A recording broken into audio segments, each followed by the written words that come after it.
if if you can't tell, it's been a hot second since I streamed anything. So, if people in chat want to be very helpful and tell me if and what I'm fucking up, that would be super appreciated.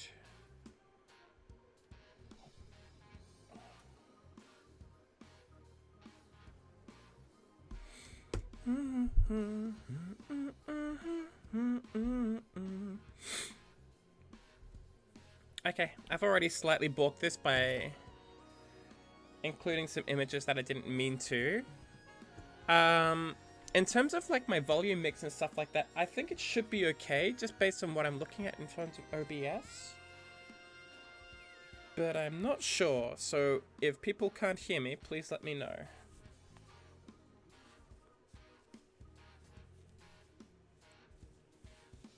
Now, I've also lost my palm rejection glove, which is actually unfortunately super important in this type of thing.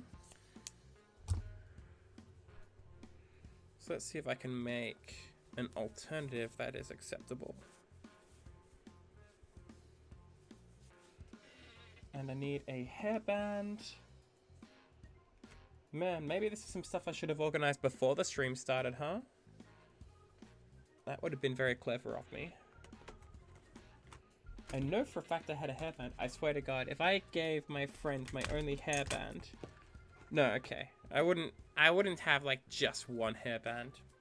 That would be foolishness. So, that is a palm rejection glove that I have made out of like a sock and 2 seconds of jerry rigging. I will get a nicer one at some point. Just something that's a little bit more comfortable on my fingers. I think I'm doing some shopping tomorrow anyway. I was thinking of looking into getting a guitar again soon. I do have a guitar. It's a slightly janky one, and it's been threatening to like detune itself every time I leave the room. Like it's haunted or something.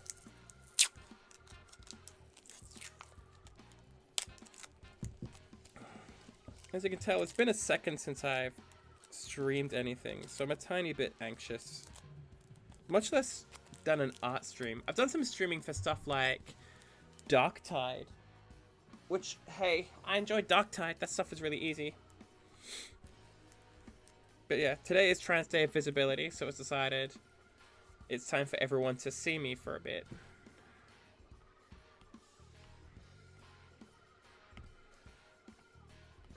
And I just want to get back into the swing of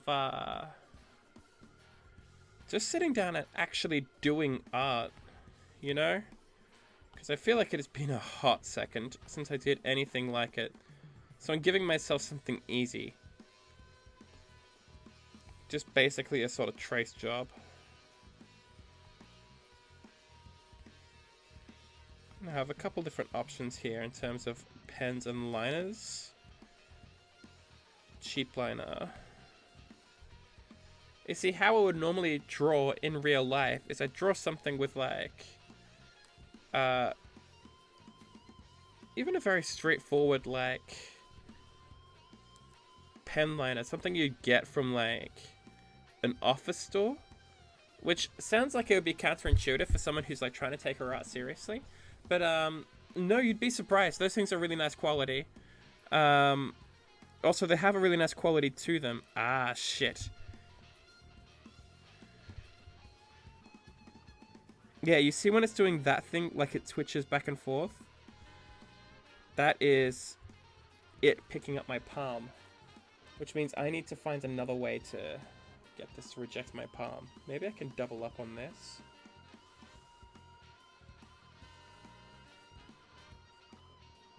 Somebody, please donate enough money in chat for me to buy a palm rejection glove.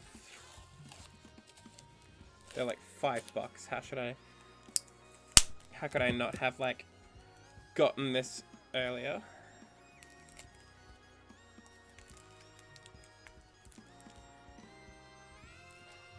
Meanwhile, the music is just fucking wilding out, isn't it? This is this is a cover of King, Queen, and a Slave from Persona 5. It's the music that plays in...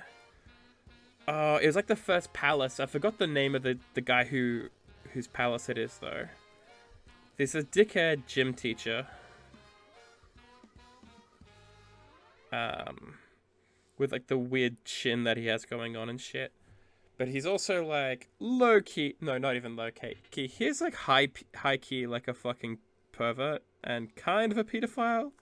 Like, you kind of have to play that game to explain it, but it's heavily implied that he is like a gym teacher that sexually interacts with like fucking 16-year-old students, which is apparently like, well, it's a thing about Persona 5 is that game is like very Japanese, you know?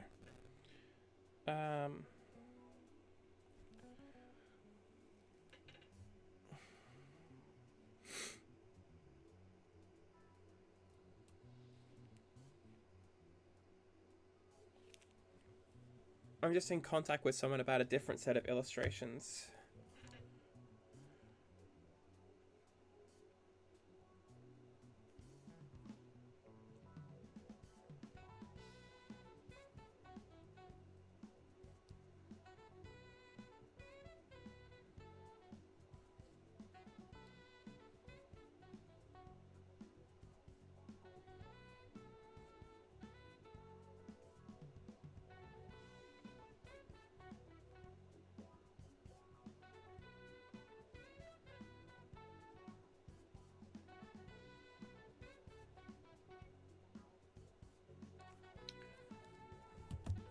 That's difficult to like hold up two conversations at the same time.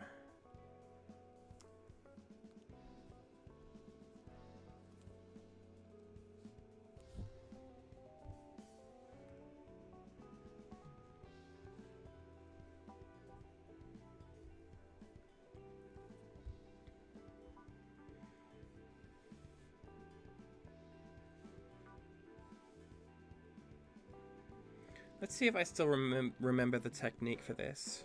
Oh yeah, I was talking about Persona 5. Like, Persona 5 is like... It's a very intentionally Japanese game. Like, it's also set in the... like, contemporary Japanese universe, and everything that happens in it is like a commentary about Japanese society. Specifically, like... I remember there being a piece about, like, the Madarame, the artist in that. Like, apparently he's a reference to a real-life Japanese composer who pretended to be deaf for, like, 10 years.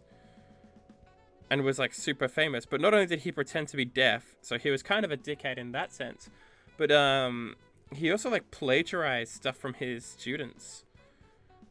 That type of dickhead. Yeah, the idea of having, like, a plagiarist, basically work off the talent of their own students is like really friggin' grim, to be honest.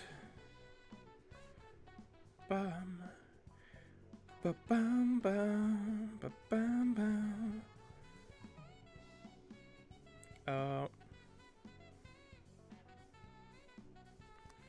This is a little looser than I would normally make something.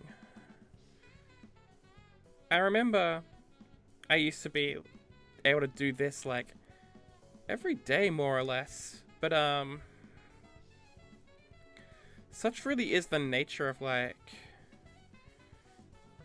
I don't know, my job these days, my life, that it feels like I just don't have time to really put stuff into art, which is a shame because this used to be my, like, kind of wildest dream, to be able to make money off of art. It doesn't have to be like a thing I make money off of to have it make me happy, I guess, but I have a lot of other dreams now as too that seem to kind of compete with this. For example, I'd really like to lose weight. I'd like to be fitter. But being fit takes time and energy, you know?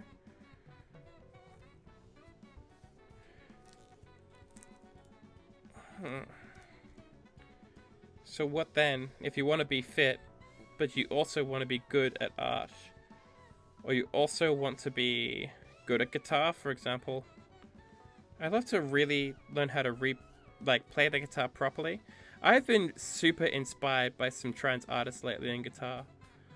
Like Laura Jane Grace is like one of the most impressive artists I think I've ever heard recently. And I think the best part about her work is that she doesn't pass. Her voice doesn't pass as feminine. Like, and that's the thing, and that's kind of the beauty of it, is that like voices don't have to pass as feminine. Or at least she gives me, she has the confidence to do that while very intentionally not passing, not even trying, because that's who she is, and she shouldn't have to change for other people's perception of her femininity. And that's something beautiful about that, you know? She sings like just like she always did. There's something very punk about this.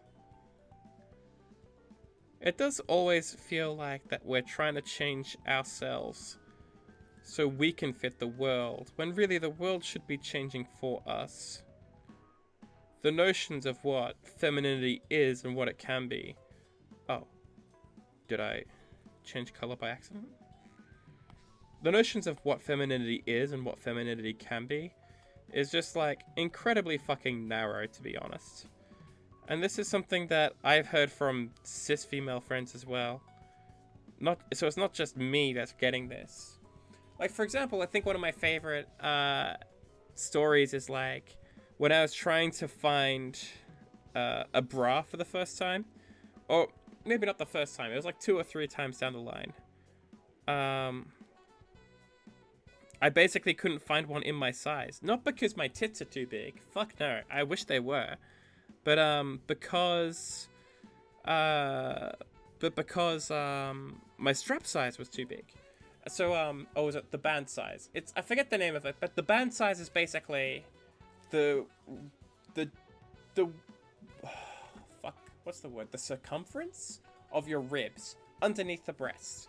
And my band size is like 110 centimeters, which is like, would make me like a size 42 in terms of band size. And I don't know if you've ever been shopping in a bra section lately, and I suspect for a lot of the dudes in the audience, probably not, but like 42 is really on the upper end of anything you'll find anywhere. It is what you'd consider like a 2XL or a double extra large.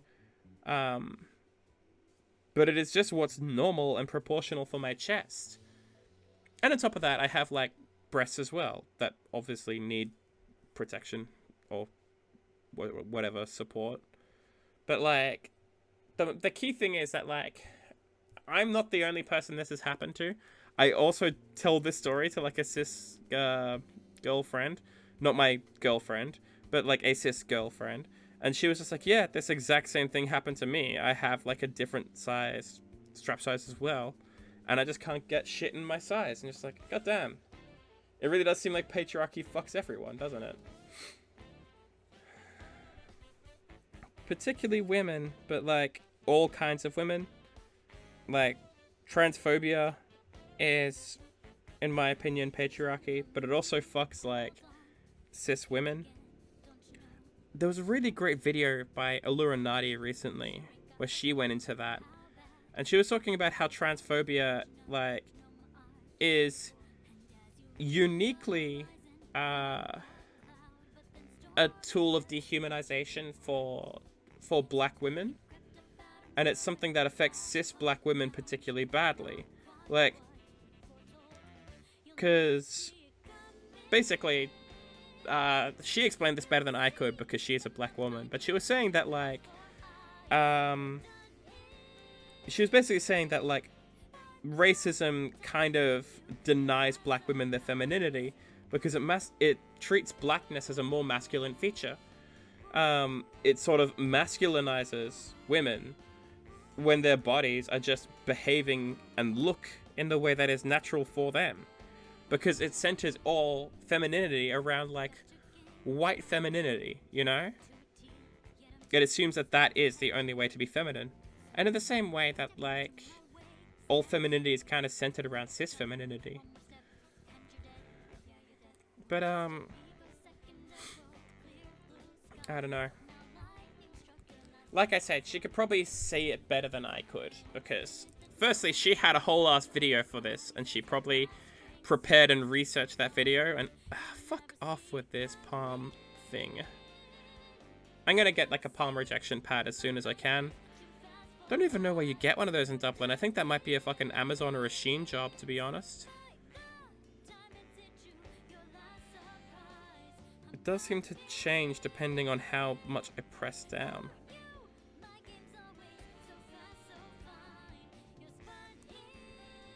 But yeah.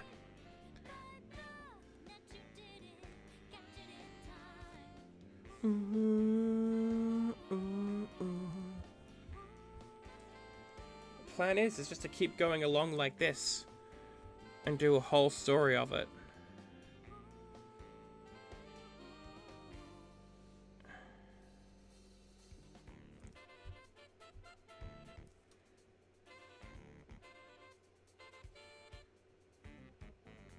I would love to make a comic out of this, but I don't think I will have time.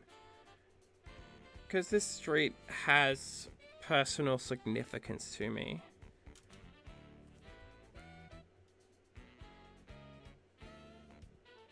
Oh my Christ, I hate this fucking pen so much.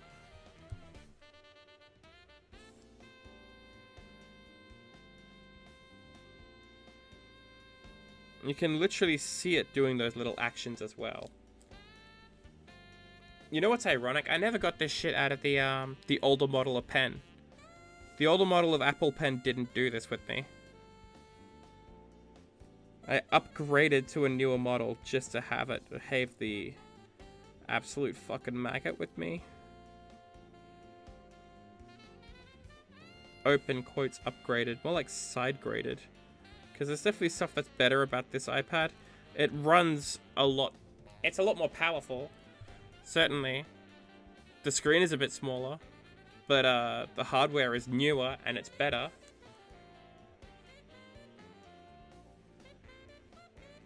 Although we are rapidly reaching the point where hardware on iPads just doesn't fucking matter anymore. Like, I'm illustrating this in A3 scale. I have a maximum of... How many layers can I have maximum? Many? I forget how to check that.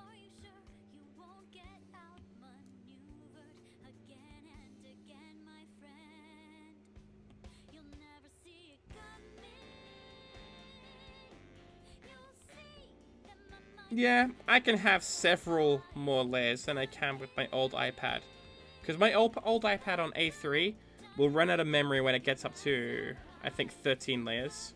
Which still, 13 is more layers than you will probably ever use. If you illustrate like I do. But you could also be artful about it. Like, you could merge layers down once you start filling up a layer, you know? There's ways to work around a restriction like 13 layers in an iPad drawing. But, yeah, I can have like 20 layers now. Oh, I wanted that to be a shape. Thank you, Procreate. I want it to be a shape like that, because we're on a drain pipe.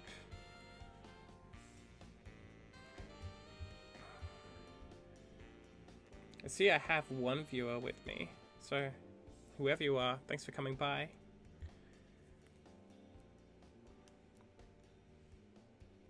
I remember when I used to stream back during COVID, I used to get quite a lot of viewers. Well, not like quite a lot, but it was in like the tens, you know? More than I certainly expected, just being a fucking small streamer. So it's nice to have someone with me, just to hang out. I think I got up to about 150 followers as well. The real trouble is that I got all that 150 followers using work and using a channel name and channel art and everything, all of it under my dead name. So I'm just like, the fuck do I do now, you know? Like, and I just decided to reset everything because I didn't really want that name sort of following me around forever. It's fucking bad enough when it's like email addresses, you know? You never realize how many email addresses you have until you actually try and hunt them all down and get rid of all your subscriptions. Or how many subscriptions. I have a subscription to Shudder that I haven't watched in more than 2 years. And I keep getting charged for it every month. And I just keep thinking, man, I need to unsubscribe from that. And then I fucking forget about it instantly. Because I'm like a fucking goldfish. I have looked into this. I am pretty confident that I have some flavor of ADHD. I'm working on like a diagnosis or an investigation into that, but end of the day, there's only so fast you can go about something like that. I know people that have tried to get through the public system and that's taken them years and years. Hey, excuse me. Nothing that drives me mad like a computer that's being disobedient. I remember there was a filter to see like which people are in your stream, but like I don't remember where it was. Fuck it. I don't really bothered. Bum ba ba bum. It's not a game, not a robot.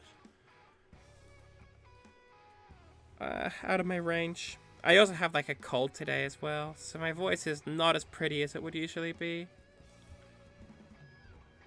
It's always like the worst type of cold as well, because I had work until Thursday.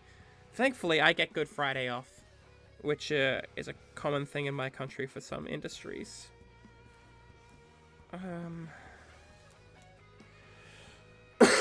So I had Good Friday off. Well, off. It was a very busy day regardless. And I got, like, to the point where I think I just worked myself sick on that day, to be honest, with a whole bunch of, like, outside stuff that I had to do.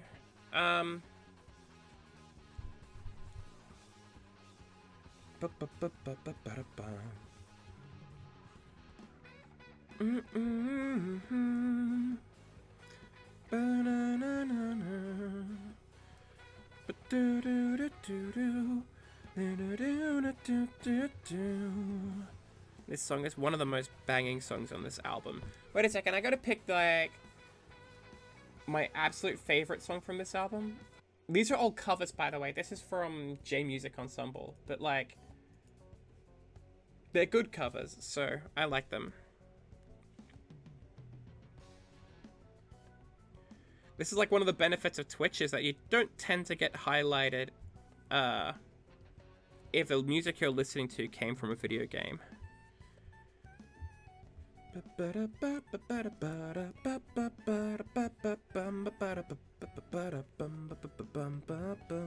Whoa, I didn't mean to have the brush that big. I could have erased everything there if I wasn't careful.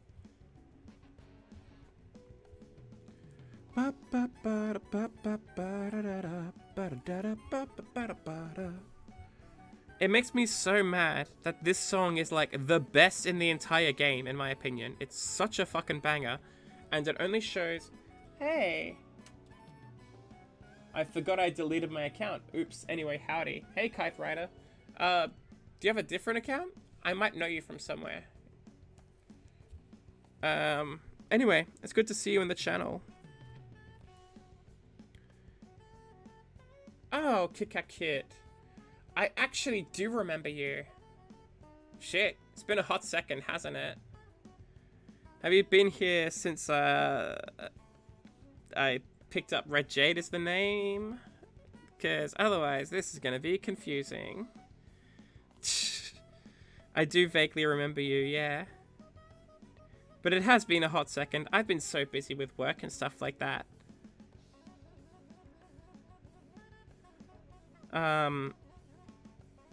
Which is like, fine. I guess everyone has to grow up and get a jobs.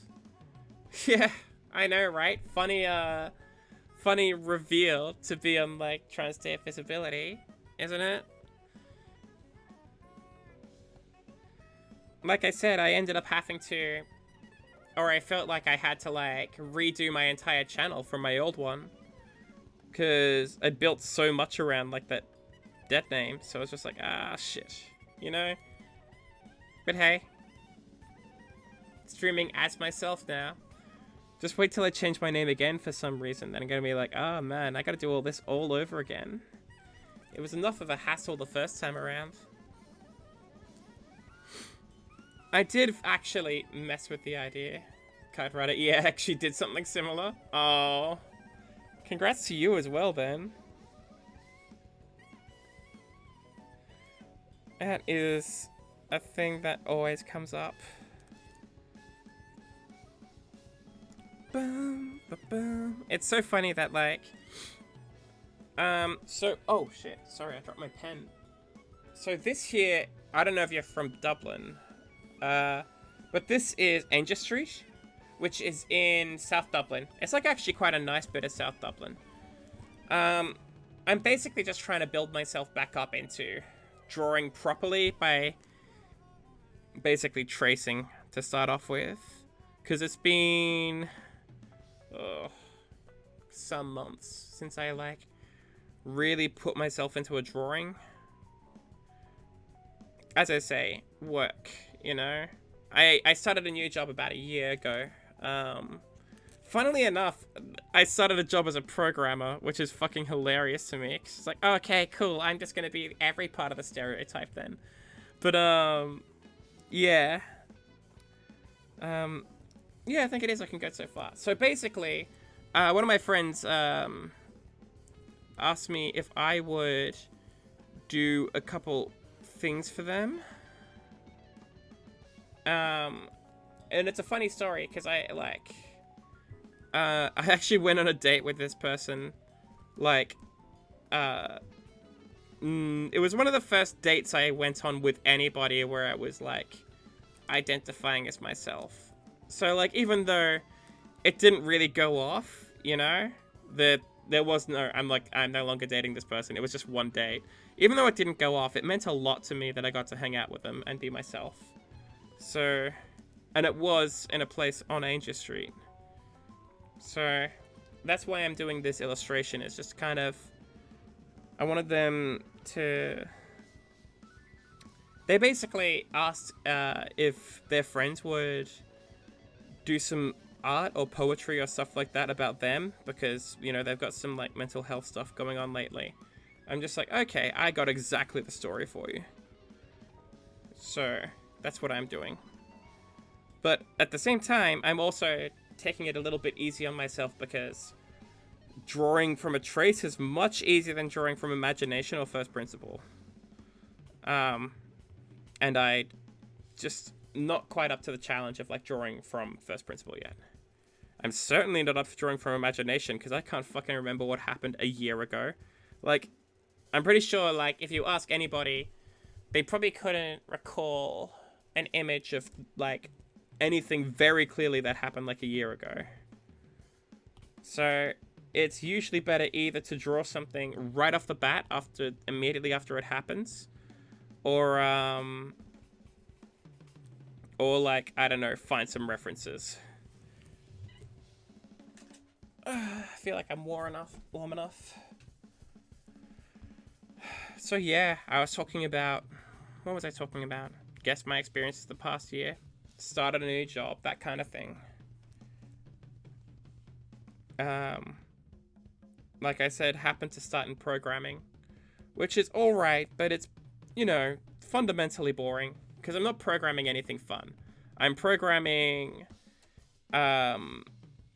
so I work for the Department of Social Protection, and I program for them, which means mostly databases. Because if you think about it, Department of Social Protection is, like, effectively just a giant bank. We send people money for things like pensions, send the money for things like child support, that kind of thing. So the systems I'm looking at are stuff that more or less effectively keeps all those systems alive. SQL and stuff like that. Tech support stuff. Tech support can get very busy. Because you, like, I will say that we call them customer service in the department, and you want to be good friends with the customer service people because they're the ones that keep everything you need to work and do your job running. Like, I absolutely have my heart go out to the whole tech support crew. Because, like, it's like, how you want to be, like, good friends with the people that make your food. You know? You don't want people, like, oh, I wanted the paint stroke to go off. But yeah, it's busy enough, but most of what I do is something called SQL, which is basically structured query language, which is, for want of a better word, it's just what databases run off of. And it sounds incredibly boring, because it is incredibly boring, but unfortunately, if you want to have, like, I think it's like 21 million payments a month or something like that going off correctly, and everyone getting the right amount of money and having the money show up on time, you do need SQL. It also applies if you want to run, like, I don't know, a social media company and have, like, data gathered on a whole bunch of people. Because SQL runs all that shit as well. SQL runs literally everything. I hear there's, like, I'm not sure if I have attention span to do it. Oh my god, neither do I. I was just saying I might have ADHD, and here I am picking myself out a career in, like, fucking database engineering? Like, what am I doing? But at the same time, like, it's also the type of thing where that sort of activates my, like, psychopathic hyper-focus bitch mode, where I will just be like, I'm going to find out what data normalization is, and I'm going to spend, like, 2 hours looking at a screen without blinking, learning about it. Because, like, evidently hyperfixation is also a thing that happens. Yeah. I will take it, though, because I would rather hyperfixation than, like, no fixation. At the same time, like, it also means that if something is boring, I will likely just drop it and try to find something else to do, but no, often there is nothing else to do. The other thing I'm doing lately is PowerShell, which is, you probably actually have PowerShell on your computer. Like, everyone has it. It's like the Windows scripting service that, like, runs command prompts and stuff like that. I think it comes free on Windows these days, but it's effectively just a very basic scripting language, and you use it to automate things. You know, if you want basically a folder copied into another folder or something like that, which comes up a heck of a lot. It's actually super, super important. If you want data copied from one place to another, for example, like, the team that does that is a thing called environments management. So, like, we have this sort of proprietary key software called Bommy, and at any one time, we could be running, like, 60 different copies of the same piece of software, effectively. And every different copy has to be handed to a different team. They make their changes, and then they upload those changes. You know, I'm going to give this team one copy of Bommy. They fix the batch manager or whatever, then they put it back up. Like, give another team a different thing, and then they fix something else, then they put that back up, and so on and so forth. And this way, this way you prevent everyone trying to work on the same thing and stepping on each other's toes, you know? But at the same time, trying to make sure that all of these copies stay separate and people don't step on each other's toes is kind of a headache. Because fucking chaos would break out otherwise, you know? So yeah, that's what I'm doing right now on RAM. But, like, it's all scripting, it's all PowerShell. I'm not super familiar with PowerShell in the way that I am with other scripting languages. Wonder if anyone would be happy to watch me program as, like, a stream. That actually sounds terrible, to be honest. I don't want to work on stream. It was one thing when I was doing art, and, like, art is, like, a kind of a job I'd love to have. But I'd hate to have somebody watch me do my actual job and then see like, oh my god, how much of this time we're paying for her is she spending on her fucking phone? Like, I'm sorry, Instagram is interesting. Actually, I've been getting into like TikTok as well lately, and oh my god, TikTok was a mistake. It's like introducing me to crack or something. It's somewhere between like TikTok, introducing me to TikTok is like somewhere between like it's all cat videos or it's all like lesbian videos. And oh my god, ever since finding out that I'm a lesbian, I fucking vibe with those videos so hard. It takes a few hours to draw and turns out my phone. It turns into days. Yeah, I know. It's so fucking like I don't know.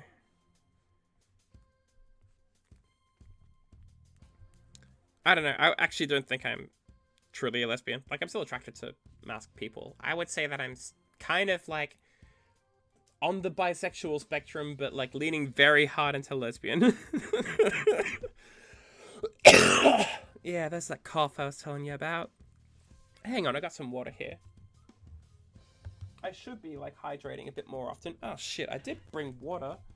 How did I fucking prep for a stream and not give myself water? Am I like an idiot? Anyway. Oh no, here it is. I'm like, but yeah, point being that like, when you stream, you should have water, okay? And then, yeah, exactly, if a label works, then go for it. Yeah, exactly. I think I agree with like lesbian as a label because like, I've been dating my girlfriend for like 13 years now. 13 years? 13 months. Whoa, sorry, I didn't mean that. But, for 13 months now, and, just everything we do vibes so hard with, like, the sapphic experience. Stuff that everyone else does, you know?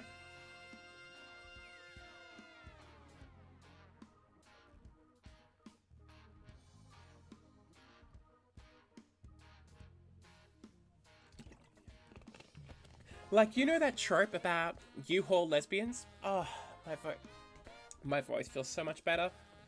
But you know that trope about U-Haul lesbians that like, oh, the instant that like two girls start dating, like one of them moves in? Yeah, my girlfriend moved into my house like 1 month after we started dating. like, it just could not be more fucking on point than that, you know? So like, even though it's like, yeah, making playlists, we literally started making playlists like on date 1.5. Like, we haven't even made it to the first date yet and we started making playlists. Like, what the fuck? And I didn't even know that was a thing that lesbians do. And I already started making playlists. I'm just like, Jesus Christ. It's just like, it's so funny because I only found out about all these tropes, like, after I was already deep in the relationship. And it's just like, oh shit, I'm a fucking stereotype, you know? And I didn't even set out to be. What did I do? And I also think it's really funny that, like, speaking of stereotypes, I got my job as a programmer 1 month after coming out as a trans girl. Not even. Like, the universe just said, like, oh, you're a trans girl now. You have to program. By the way, do you like Monster? Because, yeah, I certainly do like Monster as well. But then again, fucking everyone likes Monster. I don't think that's a fair stereotype.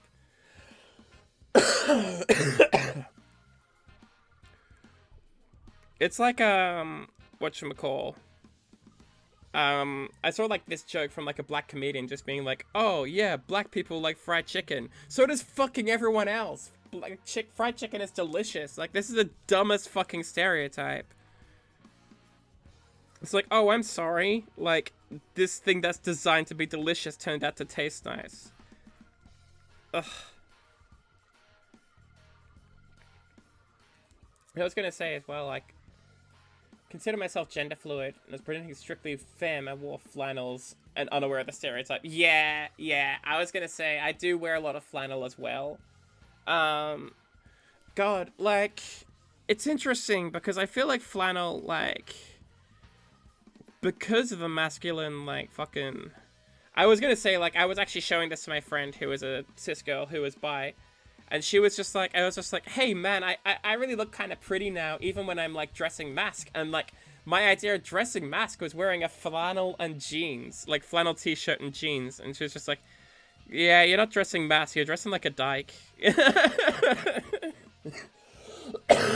I just have that image of femininity in my head as like the type of girl I want to be. Having said that, I don't want to go like, yeah, exactly. Having said that, I don't want to cut my hair or anything. I like having long hair. This is actually a whole ass deal I did in secondary school. Because I went to an all-boys secondary school. Because, God fucking hates me, apparently. But, one of the things I fought very hard for, and I did, was, wearing, what was it? Yeah, wearing my hair long. I fought very hard to wear my hair long, and I was like the only person that was allowed to do it because I was like a really well-behaved kid in that school, but nobody else was allowed to do it. And in fact, I got criticized for it all of the time. Like, people would shit on me for having long hair. I'm not even like out as trans, not as out as bi or anything like that, but this teeny bit of gender fluidity in having long hair, and everyone goes fucking mad, you know? It's like, oh, that's too far now. You know, I wasn't even in a fucking Catholic school. I was in what's known as a non-denominational school. There were plenty of fucking Catholic schools for me to be in, you know? Like, I think that people don't realize how deeply gender is policed. Yeah, people are so weird about how others present themselves, and it's so fucking, like, policey, you know? People fucking police you all the time. About stupid shit, like, even something as minor as having long hair. Like, dudes can have long hair if they want, you know? It's not typically a masculine thing to do, but doesn't mean, like... There's still plenty of, like, really hot dudes that have long hair, right? Like, let's give an example. Edward Elric from Full Metal Alchemist was, like... like... He's hot as fuck, right? And he has long hair. I'm trying to think of, like, other good examples of, like, long hair that doesn't involve anime, but, sorry, I grew up watching a lot of anime. I was just a fucking weeb child, I'm sorry. But yeah, Edward Elric is the one that comes to mind. I was gonna say Envy, but, like, Envy was non-binary, I'm pretty sure. Or at least, like, I don't know. Maybe gender doesn't really make sense for a creature that can, like, change every aspect of their appearance and body at will. Like, why would you even, like, have gender at that point? Like, what's the point? Arthur Morgan from Red Dead Redemption can grow his hair out. Yeah, exactly. Some people find that shit really hot, you know? And more power to them. Dudes with long hair are hot. There was, like, a whole fucking hair metal thing in the 80s, you know? Like, does look swag. Yeah, exactly. I don't know. There is something hot about a dude who knows how to take care of his hair properly, you know? Because it does take effort to keep your hair in, like, a fit state. Especially if you're like me and you insist on dyeing your hair red. Because, yeah, like, hair dye takes that shit out of you. I know a guy friend, actually, who cut his hair short recently because he had to. Because he was using bleach in his hair, and his hair was, like, fused together. And that's how you fuck up your hair. I don't know. He might have been happier with short hair anyways, but, like, god damn, that must suck. If you get to the point where you can't even get a brush through it, like... You see, I kind of like the fact I'm tracing this, but also there's a little bit of my spirit in the way these bricks look, you know? There's a little bit of anarchy. What am I looking at? Oh. My friend is visiting her parents' home up in the country. It does look really pretty. Oh my god. Place is gigantic. Shame it's in the country. Like, I wouldn't want to live outside of Dublin, you know? Oh, that's another thing people... I can't really go too deep into it, but at some point I'm going to have to move house. Just, for reasons. which is going to be like my first time moving out of my parents' house, which is like fucking wild. I'm going to go and like own my own house. Isn't that crazy? What is Dublin like? It depends, you know? Like, I don't know. Where are you from? Have you ever been to London? Because I think London is a really good comparison. It's like London, except a lot smaller, you know? Live in the US. Okay, dang. I'm sorry, I forgot where you live. But, yeah, so Dublin has this deal, right? Where, it really depends which bit of Dublin you're in, and that dictates how nice your, like, standard of living is. You know? Like, Dublin is basically broken up into postcode. I think it's, like, Dublin up to 21? Or Dublin 20? I think it's 20 and 21 is the latest, is the highest numbers you get to. And, basically, the further you get from the coast, the worse Dublin is. More or less. And it's slightly worse on the north side than it is the south side. But, so for example, if you live in, like, the southeast in, like, Dunleary or Dalkey or something like that, your experience at Dublin is going to be a heck of a lot nicer than it would be in Balbriggan or in Tala. You know? It's so down to the suburb. And also the city centre is shit, like, I don't know, I dislike it. But, on the plus side, the good thing about Dublin is, it's pretty gay. Like, you can go to stuff like, there's a lot of gay bars. Or at least there's some gay bars. Like, the only gay bars we have in Ireland are in Dublin, is what I'm saying. And admittedly, some of these bars are, like, not fantastic. Like, there's one called The George, and if I went into The George, everyone in there is, like, a gay cis man who's over 40. They would all instantly read me as a cross-dresser and not as a trans woman. The George is just such a fucking, like, boomer establishment that's what being there would be like. And I'm just like, fuck that, you know? Most of the place I go to is, like, Street 66, which is much friendlier. Street 66 is the type of place where you can, like, cross-dress safely, you know? Cornfields and churches. Yeah, no, fuck that. I don't know. Ugh. Like, there's churches here, but the good news is you don't have to go to them. It's kind of funny that Dublin is, like, is as Catholic as it is, like, and yet at the same time there's a very strong, like, vibrant counterculture. There's, like, a punk culture and stuff like that. And I think there always has been, you know? Like, at the same time as we had, like, full-on bans on abortion, we also had, like, Sinead O'Connor. Like, for every batshit repressive move that Dublin and Ireland generally seems to make, Dublin just seems to come up with an artist or a creative that pushes back against it. That is, like, one of the nice things about Dublin. Is that, like, this is the place where you can live and be part of a counterculture. I say that as if I ever set out to be in, like, a counterculture. Yeah. But that's the thing, though. Street 66 is, like, really the only very good one. And also Outhouse, but Outhouse is a non-drinking space. And that's very good, because that should exist for people. But it might not suit you if you actually feel like going for a drink. I do think that, like, queer spaces need to be... Like, because queer spaces traditionally grew up around, like, you know, Stonewall, places that serve alcohol, you know? Which is fine, but it can't be your only thing. Like, there's got to be space for people that don't want to drink as well. I say this as if I don't want to drink. That's a lie. I 100% drink. I even smoke now. Which is something I'd never thought I'd do. But somehow I started smoking. And I blame stress, you know? But goddamn, it does feel good. Like, it does feel good to smoke. I'm a terrible fucking Ambassador. I'm sorry. I'm just imagining like kids in my chat or something. This hearing me out of context talking about how it feels good to smoke, because it does feel good, but you definitely shouldn't, right? Like I know you shouldn't. It's just a matter of like, I don't know. Sometimes you need stress relief, and alcohol is like not really on the table for you.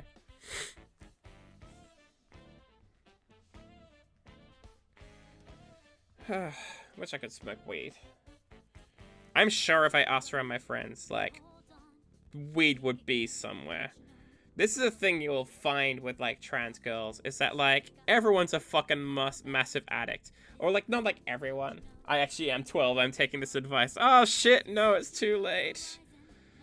Yeah, I was gonna say, like, that's the thing about trans girls, is that, like, a lot of us use a lot of different drugs. And the reason for that is, like, it's fucking stress relief, you know? If life is fucking difficult, people gotta find ways to make ends meet somehow.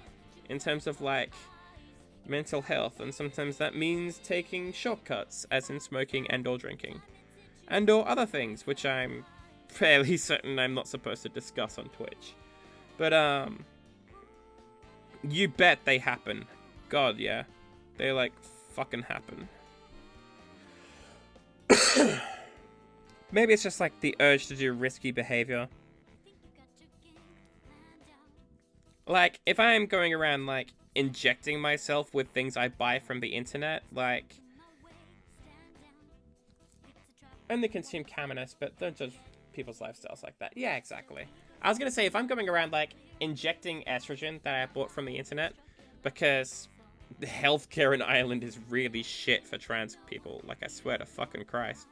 But, if that's what I'm doing every week as a matter of, like, habit, certainly cigarettes don't seem so bad, do they? Like, I don't know. I'm here putting shit under my skin with a needle. I mean, if they sell, like, cigarettes in a shop, like...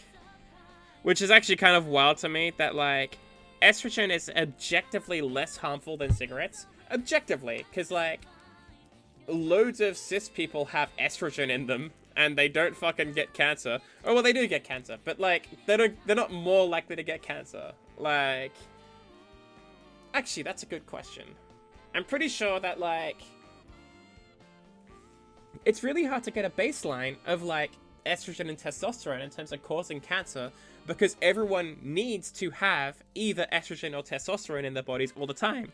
And they tell you this when you do HRT, because, you can't take a testosterone blocker without also taking estrogen, because you need one of them or the other. Otherwise, you get, like, horrible bone defects. It's actually necessary for your, like, body to have this. And this is a thing that comes up all the time in people that say, have testicular cancer. If you had testicular cancer and you had to get both testicles removed, then you would probably need to take testosterone supplements for the rest of your life. Which is, like, just how it works, you know? You couldn't just go off testosterone. I mean, you could. Yeah, you get, like, osteoporosis. It's really bad. So, yeah. Of course, the first thing I did when I started HRT is I started taking estrogen. I started taking testosterone blocker without an estrogen, because I'm stupid. I genuinely am just dumb.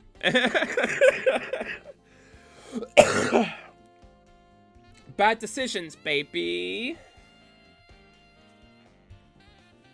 But yeah, if I was good at making decisions, like, I don't know. Or if I was, like, not inclined to make impulsive decisions, I wouldn't even be here, so...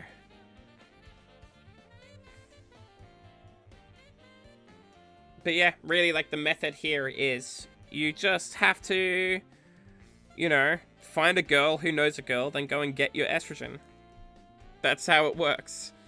Although apparently I've heard this from some Americans, like a couple of my trans girls, friends around here are from America, or at least have lived in America. I'm actually not sure what her whole deal is. Like, I have a friend who is like, definitely sounds American, but I think she's from South America somewhere and lived in America for a bit, but I never actually got the full story exactly.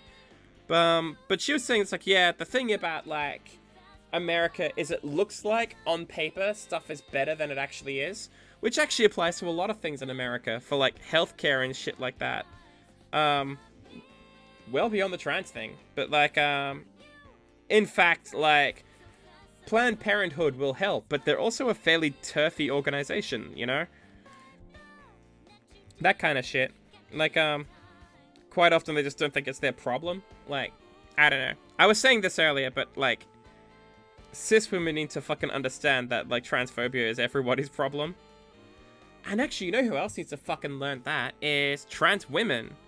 Like, Jesus Christ. I actually went the fuck off the other day because, like, one of my best friends in work is a trans guy.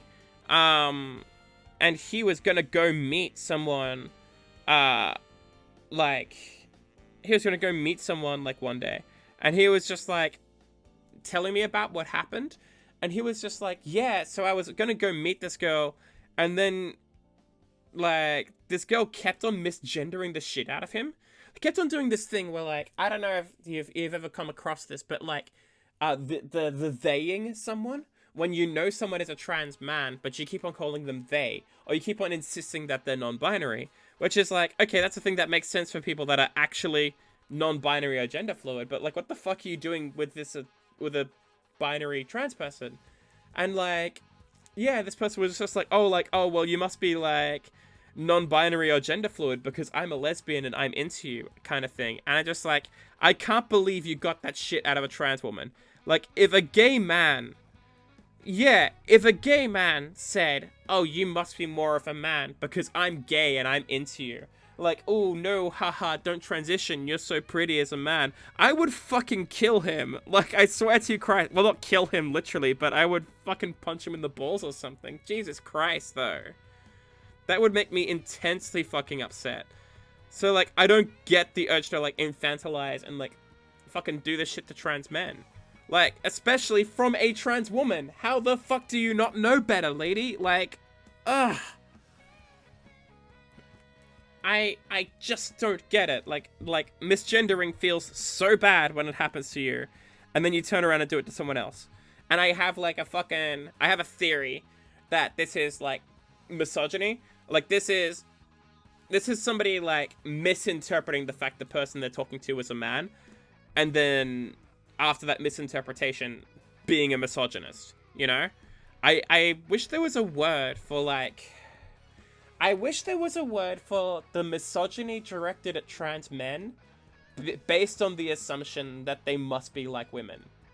You know? It's a bit of a long sentence because, I've heard it described as, like, what is it? Oh, fuck, what's the word? It's like misandry or something like that. Or, I forget it exactly, but, like, the word implies that it's, like, a hatred of men. But, like, it's not. It's fucking... It's a mischaracterization of trans men as women, and then fucking being a misogynist about it. You know?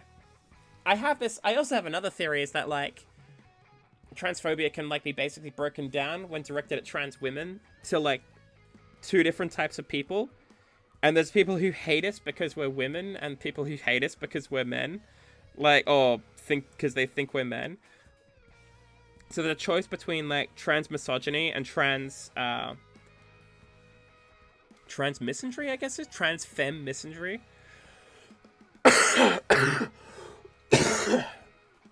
Yeah, I guess trans masc misogyny is the word. And sometimes internalized transphobia. Yeah, that too. I do wonder, like, what level of internalized transphobia this girl was working on. But I actually think that, like, just because you transition doesn't mean you stop being a misogynist. You know? Just because, like, oh, the shoe is on the other foot now. Like, I mean, fuck it. I still spent, like, 29 years as effectively a cis white dude. You know? I was gay, but I wasn't that gay. I wasn't so gay that people, like, noticed. So, I get pretty used to the whole idea of, like, the universe centering around me. You know what I mean? Do I have any more different music here?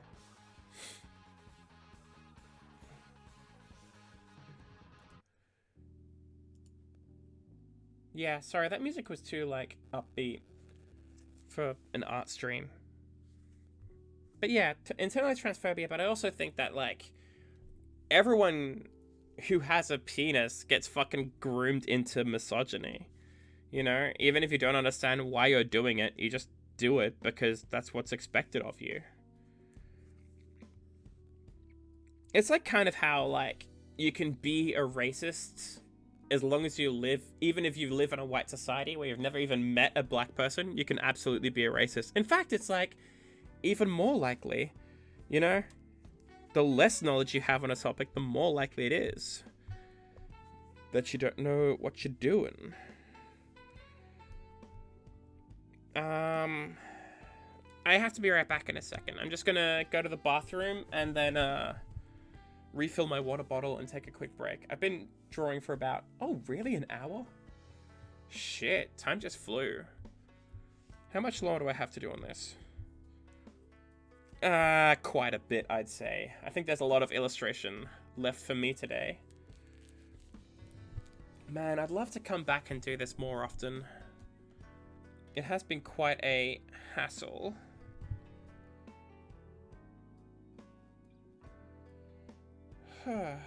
Quite a hassle trying to find free time for myself, you know?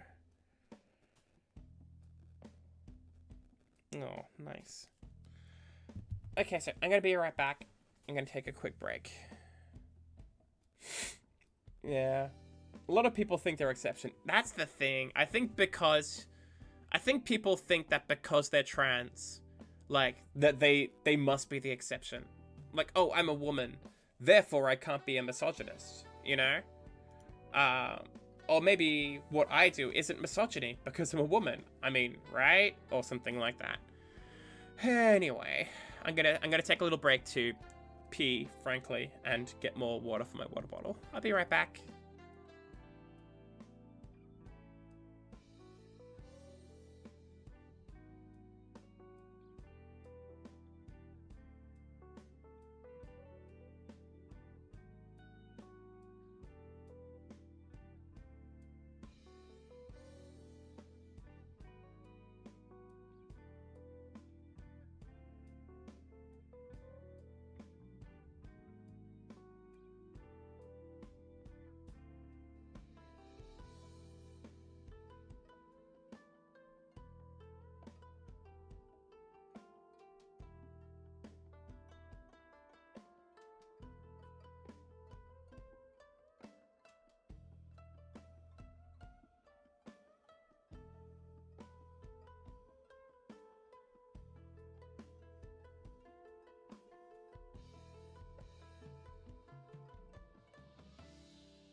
Likely to stab you than to fight beside you if you go against it. The right hue could provide new pride to define. Few people trying to stop your reign, but while trying to deride due judgment, something still remains.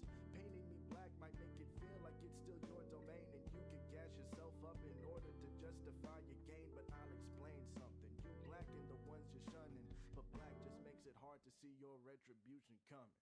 It's shameful. This impasse turned your disaster, but poor is the pupil that doesn't surpass his master. Even poor is the master that inhibits his pupils and limits the youthful, abusing their prime, even if small. Even poor is the person regarded sublime and often those secrets are found with time, and those secrets hardens his fall into his penance. His canvas always fated to be blank, and for all that, you have a woman to thank.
righty-o. Thanks for hanging around if you have. I needed that. I need water. This is like... You could hear how raspy my voice was getting, and it's been like that over the last couple days. As you would expect.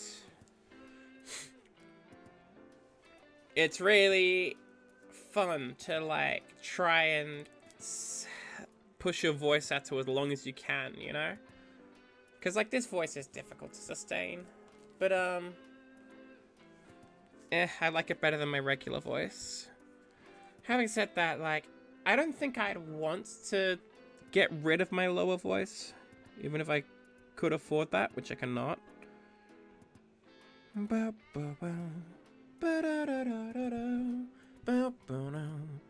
I'm more anxious about the fact that, like, my higher voice is hard to sustain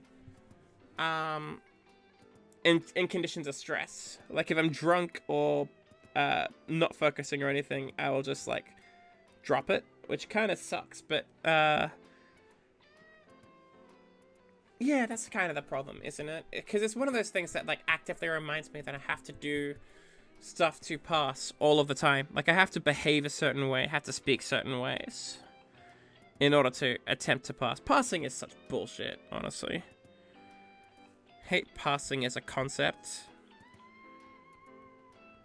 And yet here I am participating in it, because, like, I don't know, fucking everyone participates.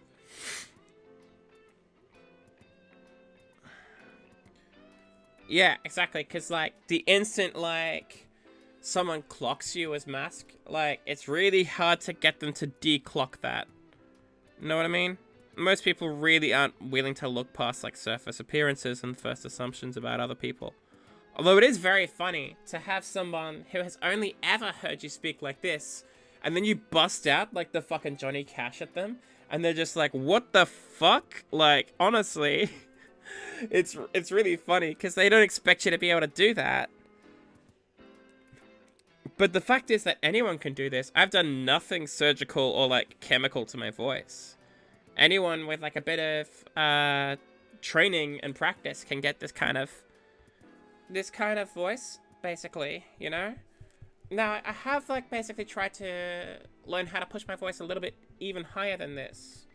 By basically pushing my resonance out a little bit further forwards. But I kind of like the tone I make when I speak out of the back of my throat. Just a tiny bit. Because it feels stronger.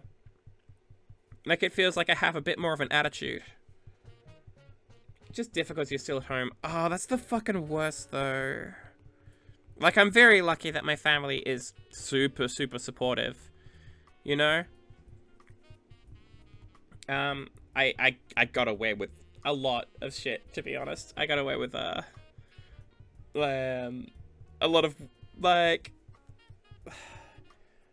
My mum was so nice to me that she even let me, like, borrow her makeup and stuff like that, and her jewelry. Like, she's that type of nice. But, like, I'd also been depressed for a very long time, and I think she just knew that there was something very wrong with me. And obviously something drastic needed to change. And hey, here I am. Like, I don't think I look depressed anymore, do I? I feel great, to be honest. Yeah, I know. But, like, the more I hear about people's stories, the more I hear about, like, well, my mom is really the exception and not the rule, isn't she? Like, because I've heard some way worse stories than what I got. Like, I honestly think that, like... some of the stuff I hear is sort of atrocious, to be honest. Yeah, I don't know. I'm kind of privileged in that sense that I got that experience. I don't know. It's like, I say privileged as if, like, yeah, I do have to deal with dysphoria. I do have to deal with people being fucking weird about me. I've definitely had people, like, fucking talk back to me and... frankly be weird, but at the same time, like, not everyone gets that out of their family, you know? So I wouldn't call myself privileged in, like, an objective sense next to a cis person, but at least my transition was, like, relatively privileged. I'm definitely nowhere near as privileged as I was as, like, a fucking cis white dude, I'll tell you that.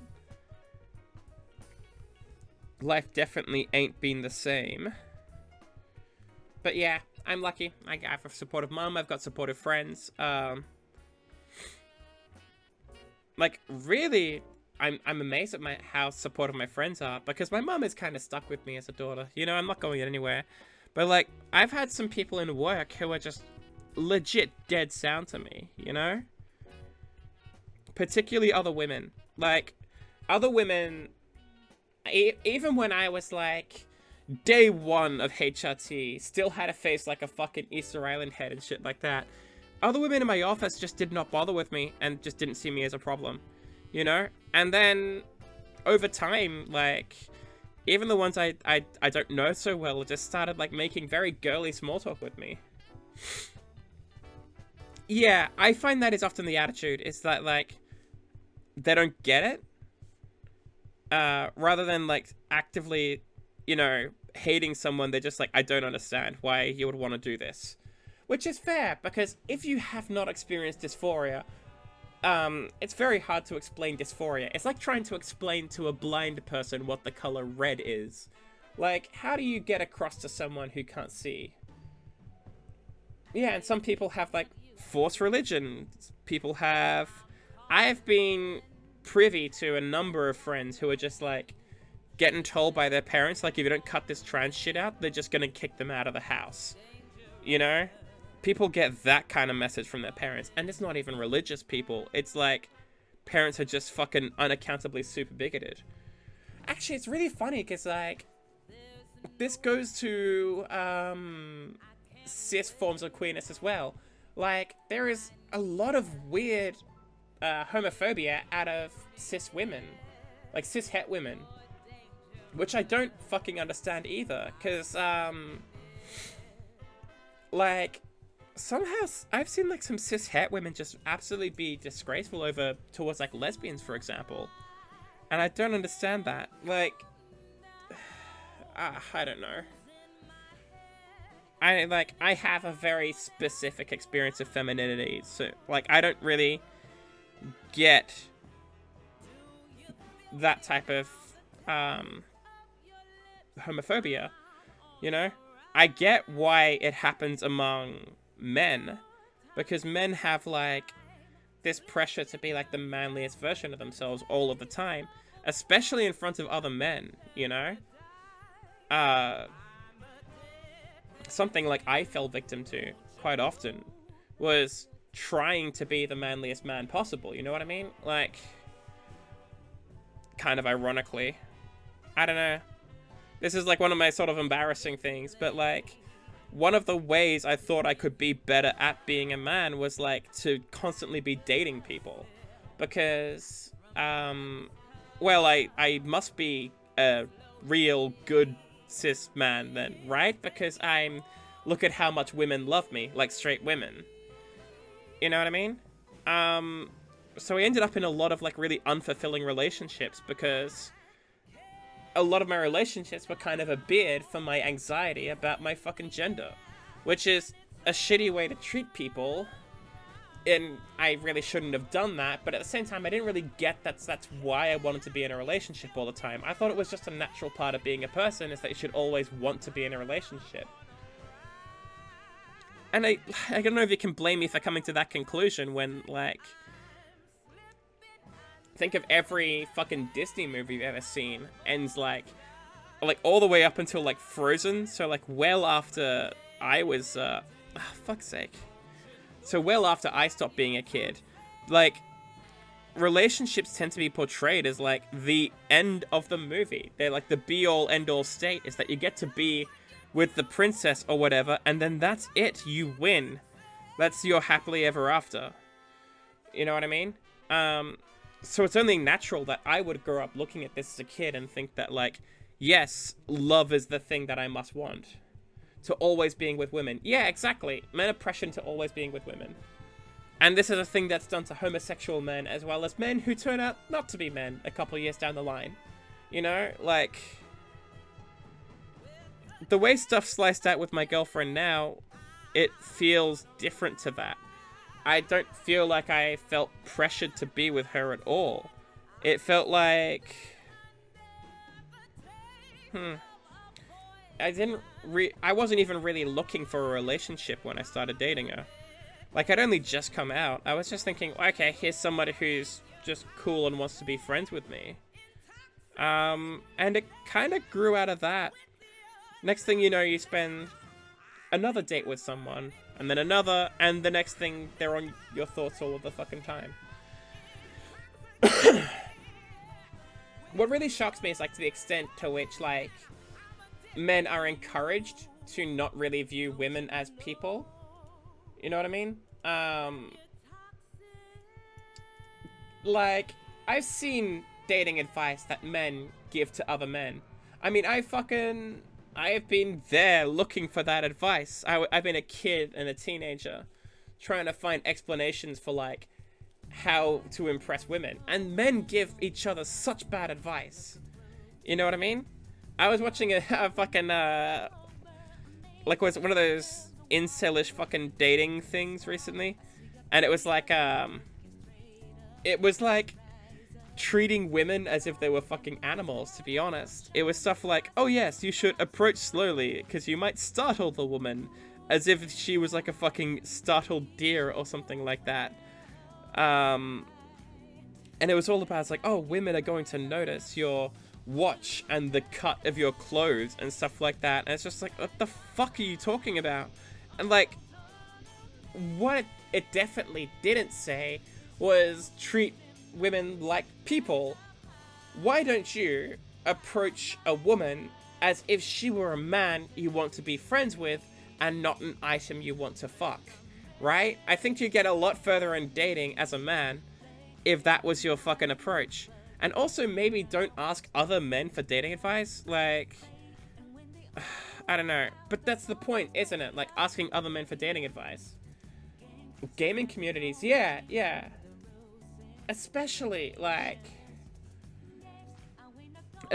gaming communities. Like, women are, like, entirely treated like other species. Yeah, exactly. And it's weird because I've watched this happen to me as HRT has progressed, as my voice has gotten better, like my face has softened and stuff like that. I've like watched men start to treat me differently. Even men I knew before starting HRT have started treating me differently. Like there's one guy I knew like in the very, very start of HRT. So he knows I'm a tranny, but he's just like, he's giving me the old fucking like, oh, would it kill you to smile more in work? And I'm just like, are you for real? Like, are you telling another dude to smile more? I think that's kind of gay. I would love to fucking weaponize it like that, but like, once someone starts perceiving you as a woman, like that's the type of thing that you're gonna get told. It's so fucking weird. But it's so, the weird part is me seeing this happen in real time in front of me with the same people I thought I knew. Oh my god. I didn't expect this stream to become about me having an existential crisis, but here the fuck we are. Actually, that's another thing that came up recently, is that like I was in a bathroom. So I borrowed some of my mum's clothes, just because I do that all the time. But it was like a scarf and a hat or something like that, before you asked. Not like a whole fucking wardrobe. But I just saw myself in the mirror wearing her scarf and hat, and my face just looked dead on like hers. And I'm just like, oh, this is fucking weird. This is super surreal. I don't like this. Like, I love my mom. It's not that I don't want to look like her. I love her. But at the same time, I just didn't expect to see her in the fucking mirror when I wasn't expecting it. You know what I mean? That's super fucking weird. Yeah, I know. It's so like, I don't know. But it's what it do though, you know? I think there's like a gag I saw on Tumblr one time, is that like, you don't actually get to transition into like to being the anime girl you've always dreamed about. You'll actually just look like a woman. And odds are the woman you're gonna look like is your family members, like sisters, brothers, etc. I'm sure the same thing works in reverse for like trans masc people who start on HRT. They'll end up looking like their dad or something. Actually, one of my favorite sort of trans YouTubers, Jamie Dodger, very much looks like he's someone's dad. He looks like someone's uncle. And I mean that in the most complimentary way possible. You know what I mean? He just looks like a dude. Like a regular dude. You'd see it like Duns. And I think that's the raddest shit. You know what I mean? I wish I had that level of invisibility. You know? But like, to be fair, the advantage of like taking testosterone is that you grow a beard. And literally nobody will ever gender you as female if you have a beard on. Like, it is just how it is. He does pass amazingly. Yeah, exactly. To the extent where, like, people get kind of weird about it, where they say something like, oh, you're trans, I never would have guessed, and stuff like that. He's 7... I remember hearing he would have been tall for a woman. Like, or something like that. So he was always, like, kind of lanky and awkward. But, like, I'm also 6 foot, and, like, to me, that's a disadvantage. But, like, I don't know. He's really sweet, though. Like, he's just, like, the nicest dude. Like I say, I feel like he's, like I say, I feel like he gives me the vibe of just being someone's dad, or, like, someone's uncle. And hey, I hear he is working on becoming a dad, and, like, more power to him. I really hope they get that. That's gonna be so nice for them. Him and, Shaba, his wife. Incidentally, in terms of, like, really cute couples, I fucking love those two as well. I love Shaba as well. Yeah, it is so sweet. I fucking love the trans joy. Although apparently, like, even now, he still gets, like, pangs of dysphoria, because, like, apparently it just never ends, you know? Even as long as he's been on it, like, that transition is, like... It definitely makes life better, but it doesn't, like, prevent all dysphoria forever. Which sucks, but... I don't know. If I hit my major milestones, I'll be happier. I really can't wait till he becomes a dad. I want to see him become, like, a dad tuber. And it's gonna, like... I don't expect him to be, like, one of those family YouTubers. You know, the ones where they're, like, constantly going on about their family. And, like, frankly, being a family YouTuber and being a content mill, that kind of disturbs me. Like, I don't think kids should be too deeply, whatchamacall, involved in content, you know what I mean? Because it does end up feeling a little bit exploitative. What am I getting in the group chat? Oh. My friend had is overseeing her family, out of town, and she just had, like, an Easter egg hunt with her family, and, like, the cousins and stuff like that. I tell you, as somebody that, like, lives away from family, because all my family lives in Australia, I miss that shit. I really miss having little cousins and stuff. Yeah, kids aren't old enough to understand, like, the responsibility, like, everything that having an online presence really means. And, like, you know, it does risk being exploitative. I'm not saying people should never put their kids online or whatever. Just be cognizant of this, you know what I mean?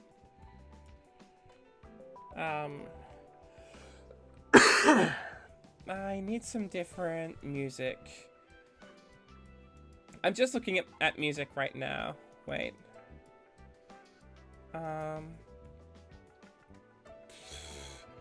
I'm genuinely not going to give a shit about, like, copyright for this, because I'm not out here making money. I don't give a shit if someone gets demonetized. What should I put on, though? Ooh, let's play her. Yeah.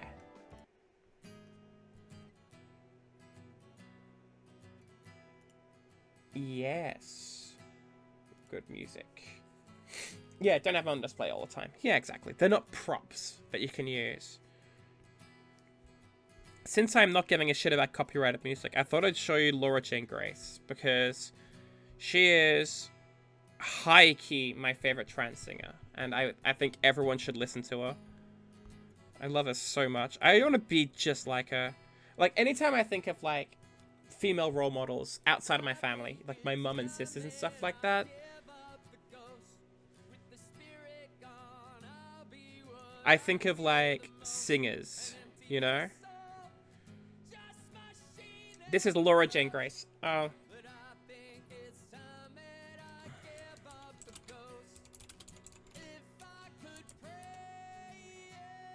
I'm going to type it out for you just because I can't tell if you can hear me so well over her voice speaking. Yeah, she's incredible. I love her so much. I wish I was this level of confident, like I had this level of power in my voice. But to be fair, she's been a mainline punk singer since like 2000. So I really can't compare myself to her. Like, being like that level of confidence can only come from like doing this all the time. Oh yeah, no worries. And to be fair, my pronunciation was probably not fantastic.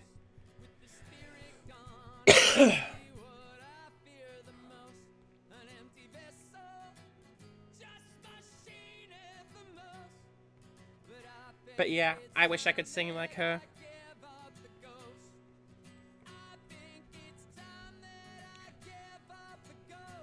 It's interesting because she is known as a punk singer, but her music that like comes out, like acoustic guitars and stuff like that, is so like, it's so soulful and beautiful, to be honest. I love her music.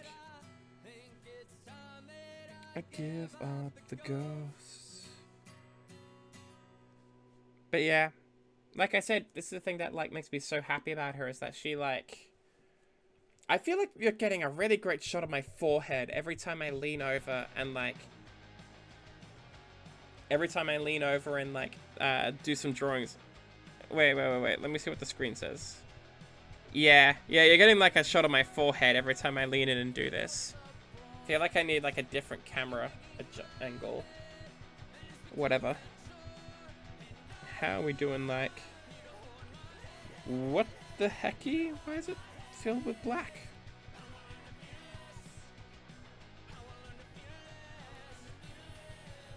Huh. I'd say we're getting there with this, to be honest. I'm pretty pleased with it so far. I really need a better glove. This is made of like a fucking dead sock.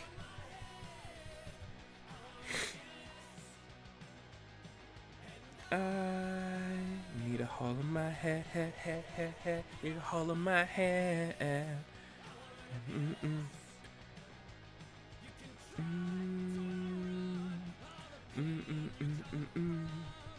Probably be using a glove with drawing. Yeah.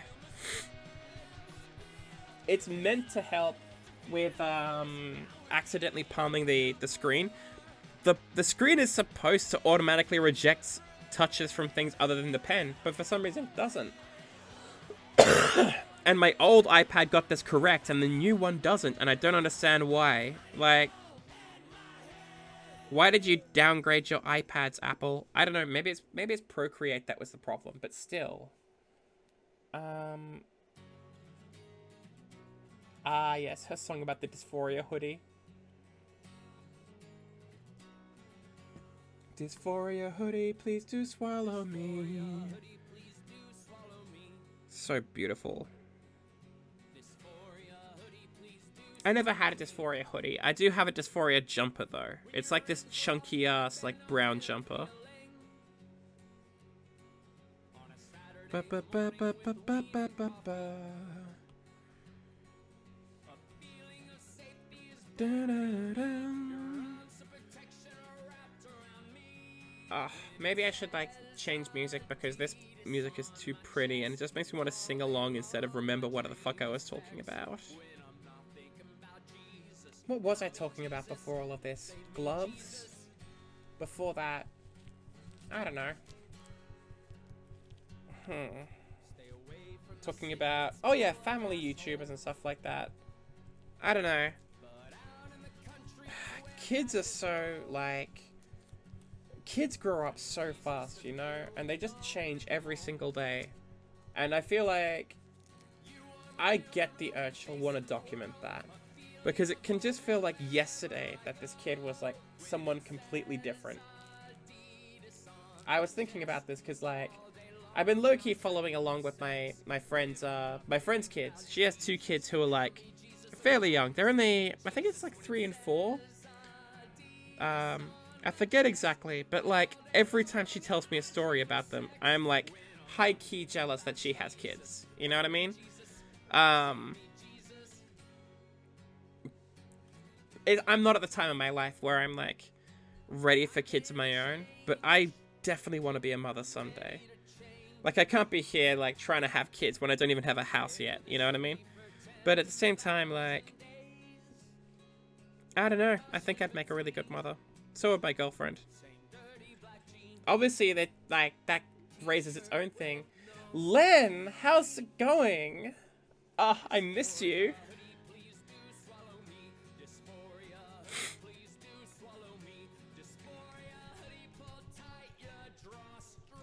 Yes, I am indeed streaming art today. Oh yeah, you just came in when I started getting into, like, the serious talk. I'm sorry. Well, like, actually, it's all been serious talk. It's been a lot about, like, life, gender, work, stuff like that. I mean, naturally, like, I'm here to fucking tell you guys about my life, you know? Yeah, it ends up being serious talk a lot, doesn't it? And sometimes not so serious talk. Like, for example, I had a talk, like, right at the start of this about the difficulty I had acquiring a bra. Because I just have large ribs, apparently. I don't know. I swear to Christ, I hit up, like, 5 different shops looking for bras. And, yeah, I know. Like, what the fuck? I don't understand how I can go to 5 different shops and, like, 4 of those shops will not have anything larger than a strap size 38. Like, what the fuck? Like, there's not much I can do about the size of my ribs, lads. You need to step this shit up, like. And the thing is that, like, I'm not unusually tall for a woman. I mean, like, I'm 6 foot tall. No, I'm shorter. I lost height. I forgot about this. Because I've always introduced myself as thinking I'm 6 foot tall, but I'm actually 5'11" now. Which is wild. I didn't know that could happen. But yeah, no, we double checked. I am actually 5'11" now, so it's like, what the fuck? But yeah, I'm 5'11". That's not uncommonly tall for a woman. Yeah, being able to sew is important. I need a sewing machine. You know what you need to sew for? It's to sew pockets onto shit. Because all of my pockets are fucking gone, and I don't know what to do about that. I bought a handbag recently for the first time in ever. Because it feels like, I don't know. It feels like a fucking, I feel like I'm being extorted. Like, that they're making me buy a fucking handbag. My god. I think anyone who has ever dressed femme has, like, understood the pain of, like, pockets not existing for some reason.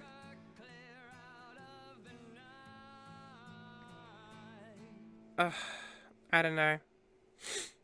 Of skirts and leggings. Having said that, I've been wearing leggings recently, and they feel so affirming and nice to wear. And tights. I actually remember I did a performance piece once that involved wearing tights, and I was just like, huh, this feels weirdly nice. I'm gonna go away and not think about this for, like, 10 years. You know, as you do. But yeah, tights are so nice. Like, yeah, I don't know. I personally like them. What I dislike about tights is I feel like they are too fragile.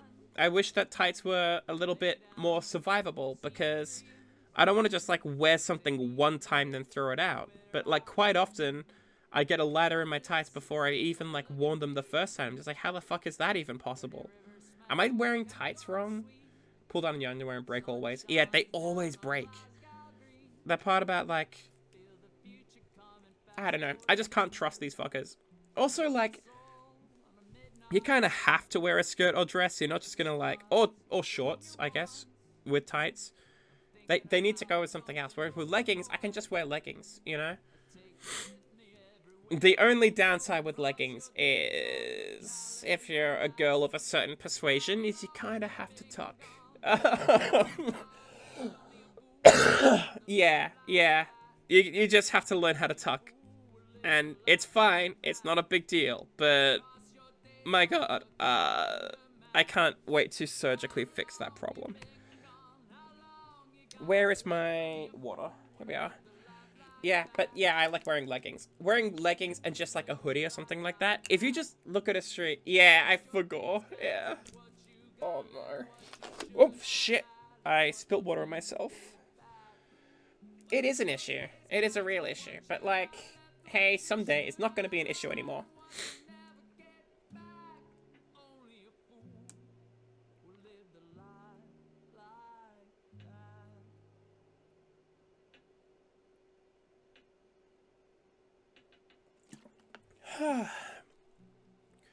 Hopefully that makes my voice a little bit less raspy. I don't know. But yeah, leggings are superior. I agree. And they also like, sky's gonna be, oh, it's gonna be a lot brighter. There's a lot of things I need dealt with, you know. I've been like researching this shit more or less like the day I started. And I'm still working on it, unfortunately. I didn't have a date or anything yet. It is really difficult to navigate because I want my insurance company to pay for it, basically. It would be easy if I had money. You know, you can buy your way through a lot of things. And indeed I do. I basically, I don't get insurance to pay for things like HRT. I just pay for that out of pocket. Yeah, it should pay for it, but like the system you need to basically make them pay for it is to just complain at them until they do it. You basically just have to do that. It's that's Ireland for you.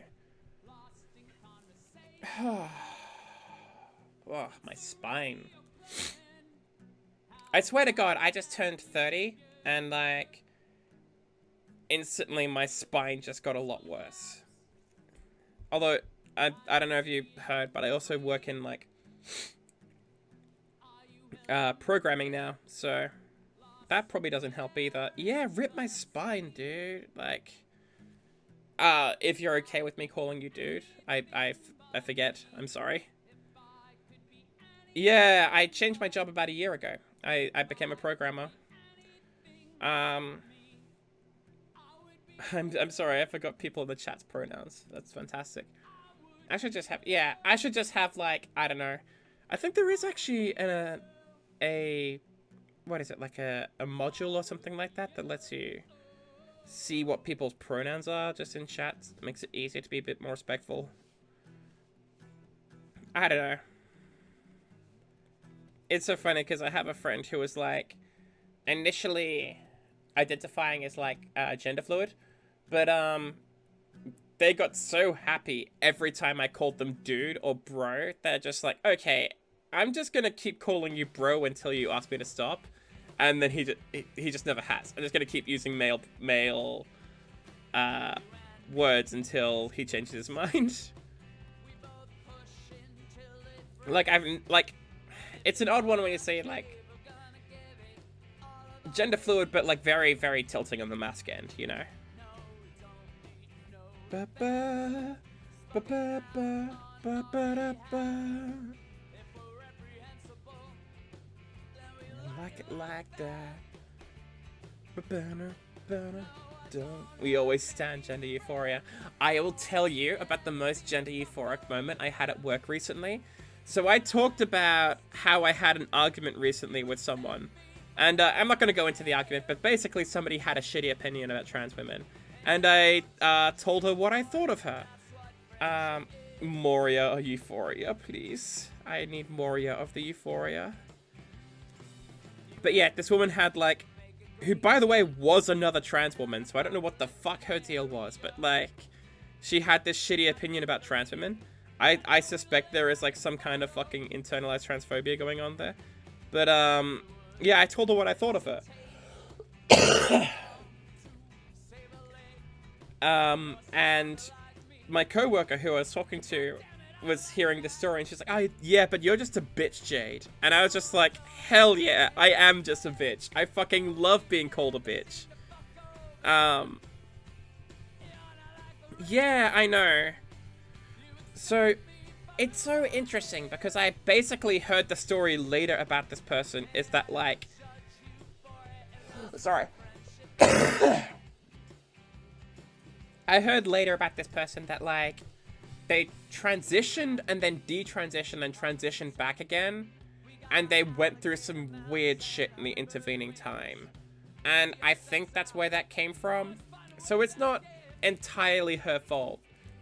But I was not sparing the rod because I didn't know about this. But, like, either way, like, it's not a good excuse, you know? You still should know better as a trans woman than to say what she was saying. Like, especially in a space where other trans women are liable to see you. But yeah, anyway. The important part of that story is that my coworker called me a bitch, and I like being called a bitch. That made me feel really good about myself. That was like the most affirming compliment ever. She's absolutely wonderful. I love her. I'm wondering how much I can go into like my coworkers and stuff like that, but I'm certainly not here to name names. Yeah, exactly. It is a good thing. There was also another time where like a coworker who was a cis gay dude. So again, I don't know what it is about cis gay dudes just not getting shit. If you happen to be cis gay dudes in the chat, I'm really sorry. But he like went off about trans women in sports to someone he thought was a trans woman. I'm just like, what the fuck? For starters, I'm a 30-year-old programmer with an art back. Yeah, the cis gay dude's with us. Yeah, I'm a fucking programmer with an art background. I'm not about to go and run the fucking 100-meter. Like, not to mention, like, I have had so much muscle loss over the last year. Like, holy shit. I'm like, I have the fucking bingo wings. I'm not here like with any serious muscle going on. But even more important, like, also, why do you give a fuck? Like, you're a dude. Like, and also you're a gay dude. You should be on my fucking side. Like, I don't know. There's a bit of an attitude of, I don't understand why the fucking attitude. I've been bitching about, like, I've been bitching about everyone today. Oh my god, is this stream just me bitching about people? Like, it is a lot of me bitching about people, to be honest. Meanwhile, I'm listening to I Hate Chicago by Laura Jane Grace, which is a song where she basically bitches about how much she hates Chicago. Yeah. Yeah, I don't know. I've never been to Chicago, but apparently Laura Jane Grace hates it. It's so funny. Yeah, I guess this can be like my thing. I like draw and bitch about things. As long as I stay entertaining with it. Never visited America either. I mean, I did when I was a baby. I know when I was like, what, 1 or something, my parents went to like America, like Vegas for a holiday. I obviously remember none of it. And even if I did, I don't think Vegas is that great. Like, Vegas is literally just a place for fucking tourists. Kind of like America, kind of like Dublin. I was gonna say Dublin is like very annoyingly touristy sometimes. Chicago had a good pizza place. Okay, fair enough. Yeah, Dublin's interesting for food, actually. We have like a lot of good restaurants and stuff like that. I've been meaning to get my Greek friends over to come and see Dublin, actually. For one thing, both of them hate hot weather, which is, it must suck to live in Greece if you hate hot weather. Like, I'm sorry. Like, you picked the wrong country to spawn in. You picked the wrong drop location in your Fortnite game if you hate hot weather and you started out in fucking Greece. But, more importantly, we live, like, right next to a Euros place, so... The wrong country to spawn in. Yeah, exactly. But, I don't know. I might someday move back to Australia. But, can't say I miss the spiders. Dublin is basically where I'm in for my foreseeable future, though. At least for the next 5 years. I don't know which bit of Dublin, but Dublin. Because there's lots of bits of Dublin, and the bits of... I was saying this earlier about Dublin, is that, like, Dublin varies so much in quality, depending on, like, which bit of Dublin you happen to be in. And, it generally tends to be the case that, like, the closer you get to the sea, the nicer Dublin is. And the further inland you get, the worse it is. So, like, the places I'm looking at to move are all places like... you know, Finglas, Clondalkin, shit like that. And these are all places that are, like, former industrial places that were, like, deindustrialized in the 80s and 90s. So, like, they're not super well off, but unfortunately, I can't afford anything else, so... What else am I gonna do, right? Hey, if you want to visit Dublin, I'd be happy to, meet up with you, but, like, work pending. Unfortunately, I can't take any holidays off unless something changes, unfortunately. I have so many plans this summer. And yeah, I just have to save all my annual leave, sadly. But yeah, that'd be cool. I was gonna say what was I gonna say? Yeah, but meanwhile, like, for example, yeah, Clondalkin, Tala, Finglas, Santry, stuff like that. These are all places that are, like, formerly industrial. They're places that are, like, near the airport. So, like, I'm probably going to end up moving to one of those places because, frankly, the land value is a lot cheaper. I can't afford anywhere nicer. You know what I mean? But, meanwhile, if you were to go to, like, anywhere on the Dart line, like Dalkey, Glenageary, stuff like that, those places are all quite nice. Nice as you'd find anywhere in Europe, in my opinion. As nice as, or nicer than anywhere in Europe, I'd say. But yeah, it has a bit of the London problem of, like, poverty basically being concentrated in a few areas, and then those places getting gentrified the shit out of in every couple of years. Like, there's a bit of town called the Liberties, which is in Dublin 8. Those places are, like, not very cool because people, because poverty. Because poverty, but also people, and it tends to be that in these places, like, in the less well-off places, that, like, the people tend to be not as cool, but, like, they were also sort of raised in a not particularly nice environment. Like, so I'm not sure I'm entirely mad at them. Like, I don't know. My best friend is, like, knows people who are, like, drug dealers and shit. Like, has relatives who are, like, former drug dealers. It's a thing people did for money, because, frankly, there just wasn't the opportunity in those parts of town. So no, it's not personal, but I also have to think about my safety in terms of, like, you know, where I want to live. But then again, the really nice places have their own flavor of dickhead, because, like, these are also snobby places that tend to be well off, you know what I mean? And there's also fucking nothing to do there because, like, everyone just drives into town to go see the theater or something like that, or go to, like, the concert hall and shit. Which means that all of these places that are well off tend to have really shit local amenities. They don't have nice libraries. They don't have nice, like, bars and stuff like that. They've got no fucking culture in them, you know? So I wouldn't actually want to live in one of those places either. I'd like to live somewhere that's a bit of a happy medium between, like, danger and also no culture. Know what I mean? Yeah, exactly. They all have downsides.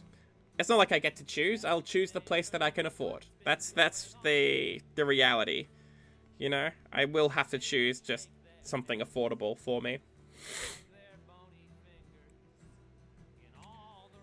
Yeah, exactly. Money is the issue, and I'm a civil servant, so I don't make that much money.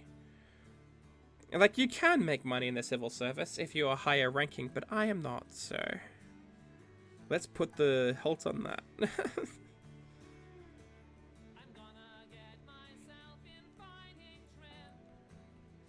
Yeah. It's not really like the old days where you could just reliably have, like, a single family... Like, a single income family where one person just works in something like a nurse job or a garda job or, like, the civil service, and someone could stay at home with the kids. Like, there isn't really that much hope of that type of family. You know what I mean? Everyone has to work. You know, you have to have 2 working parents. Just live peacefully. Yeah, exactly. Even better if I could live peacefully as an artist, but, like, I'm kind of getting the feeling that, like, art is going to be a thing that's just always going to be a hobby for me. Because, well, the thing is, I wasn't able to make this work as a full-time job during COVID. But then again, that's an unfair comparison, because I was closeted during COVID. And the thing about being closeted and not having HRT and not having anything is that dysphoria fucks with you so badly. Like, I would do, like, maybe 4 hours of streaming or 4 hours of work or something like that, and then I would feel like I am not capable of anything else because of the constant grind of dysphoria on my brain. And that fucking sucked, you know? Like, it made creativity really hard. So I think it's a miracle I did fucking anything while I was closeted, frankly. It's now that I'm, like, decloseted and I'm on the proper fucking hormones, I feel much more capable of things. It's just that I now also have a job and new responsibilities that makes that more difficult, you know? Yeah, brain has to have time to recover and live, laugh, love. But what I'm saying about dysphoria is that, like, yeah, everyone needs rest. Like, nobody can keep working or do art or do programming or whatever job you have and do that forever. But dysphoria makes all of it harder, you know? Dysphoria means that, like... I think it's a good comparison. It's like trying to drive a bike, but the bike, yeah, it's forever not resting. Yeah, exactly. It's like trying to drive a bike, except the bike only has 1 gear. And you have to go up a whole bunch of different hills and shit like that.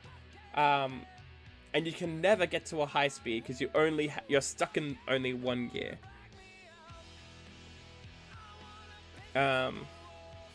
Or you're in a car, but only, like, 2 of the cylinders are firing when, like, 4 should be. You are doing everything mentally less efficiently than a normal person in your situation. And the worst part is, it makes you feel like you're the fuck up. You know what I mean? Like, I had to compare myself to my sisters and brother who didn't have any of this. Although I'm pretty sure my brother may have, like, his own issues. But, like, I end up having to compare myself to my siblings who were all, like, really successful. And just like, why can't I be fucking like them? You know? Like, why do I find this shit so difficult? And, it turns out there was a great reason. But, that comparison you end up making to other people, kind of just makes you feel like, you know, I'm a failure. You know? Rather than thinking, like, I have some unique needs and I need some unique support. And it was a support that I wasn't getting because I didn't fucking know anything about me. I didn't know that I had what I had. I didn't know that I had dysphoria. And, like, why the fuck would I? Because I grew up in a generation where that was not something that was ever discussed. And it's so stigmatized. Yeah, exactly. Like, I went all the way through primary school and secondary school without ever hearing the word trans. Not once. Not in sex ed, not even in books. Like, trans was just never a thing. It might as well have been, like, a fucking secret, you know? even in college, and I went to college in like a fucking art college, so it's pretty progressive, to be honest. I never really met any trans people in college either. I met like one who was a non-binary person named George, and I thought they were like the most beautiful person I've ever seen because I fucking love androgyny. Like, this person was just like, I don't know your gender, and I fucking love it. And turns out they're non-binary. Just like, beautiful. But like, yeah, I was absolutely captivated with that person, but I didn't really get into a whole conversation about what transness is. Because, like, I just met a random person at a party. I wasn't ready to fucking drop the book on them. Like, yeah, icons I needed more of, because there was just not that many trans icons back in the 2010s. You know? There was just not any visibility. And I really only got to discover my transness because of, get this, Twitch.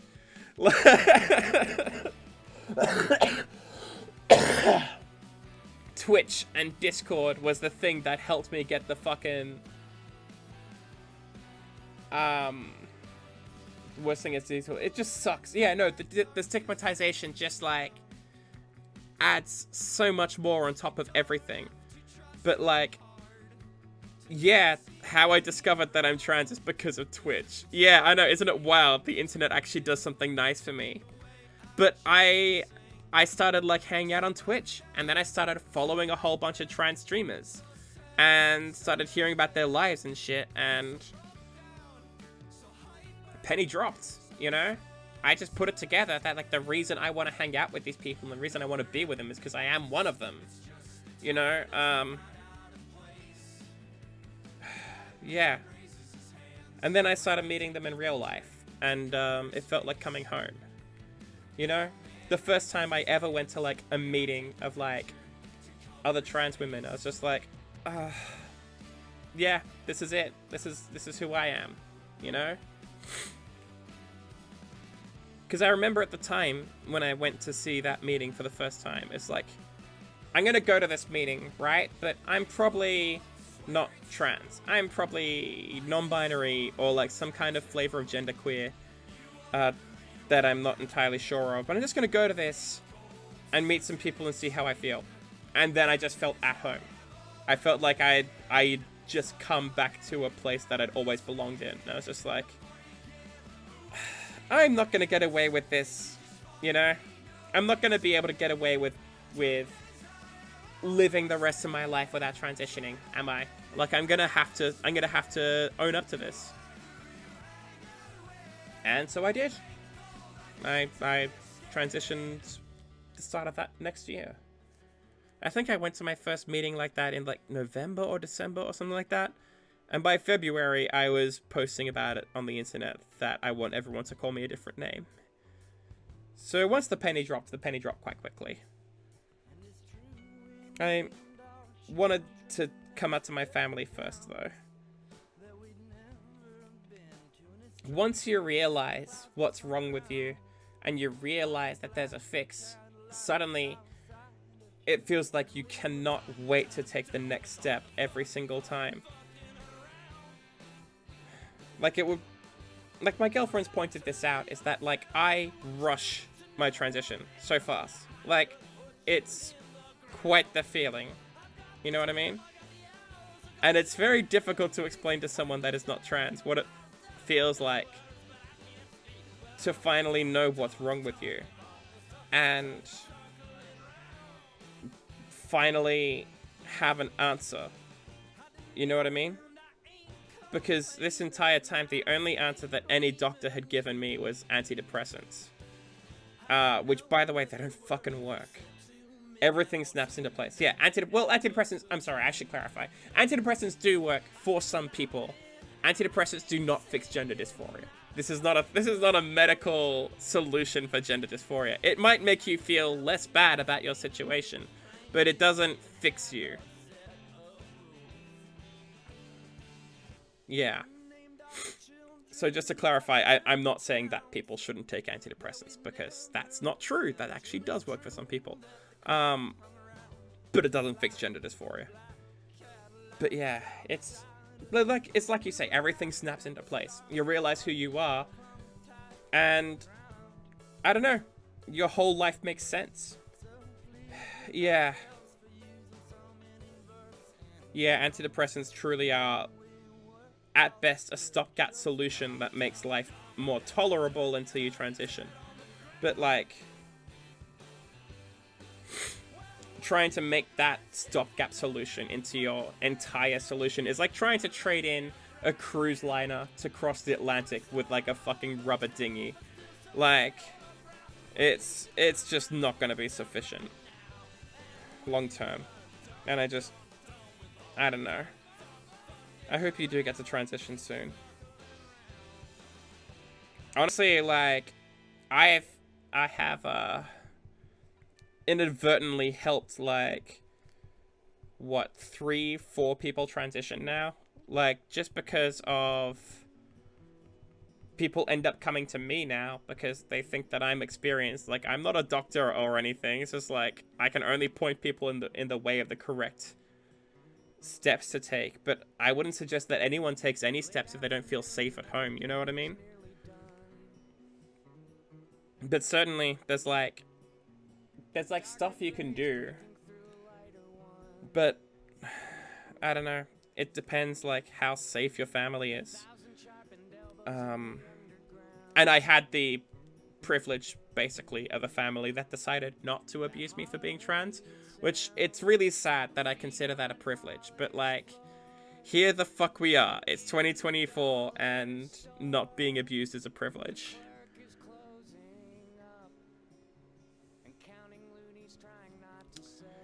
The universe is so shit sometimes, genuinely. All I really want is like, would need to be gone before we can take tea. Yeah. Or you need to be out of the house and stuff like that. I know how it is. I have a couple of trans mask friends who are in the same position. And the other difficulty with like new boyfriends, to be boyfriend is supportive. That's lovely. Yeah. I remember I used to date a trans guy, and oh, it's the first time I met a man who was like,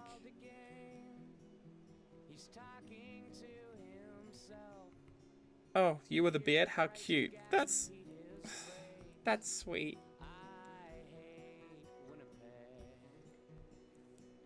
Yeah, I remember I used to date a trans guy, and like he came out to me as trans, and I think that this was before I knew what that meant, and I think that I wasn't really that supportive of a then boyfriend, a partner or whatever, because like I didn't get it. You know what I mean? I didn't really get what trans is, and I didn't know what it means. I was just like, oh, cool.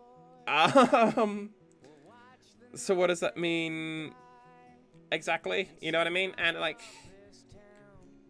I feel like probably is the experience with a lot of cis people is that like the reaction maybe, yeah, the people who don't get it and the people who don't will find out. People who get it, and the people who don't get it will find out. Yeah, exactly. Well, it turns out I found out the hard way later, but still, this was before I was ready, so yeah. I wish I did get it, but I don't know. I can't really blame myself for not having the knowledge, because, like, it's not like people taught me, so.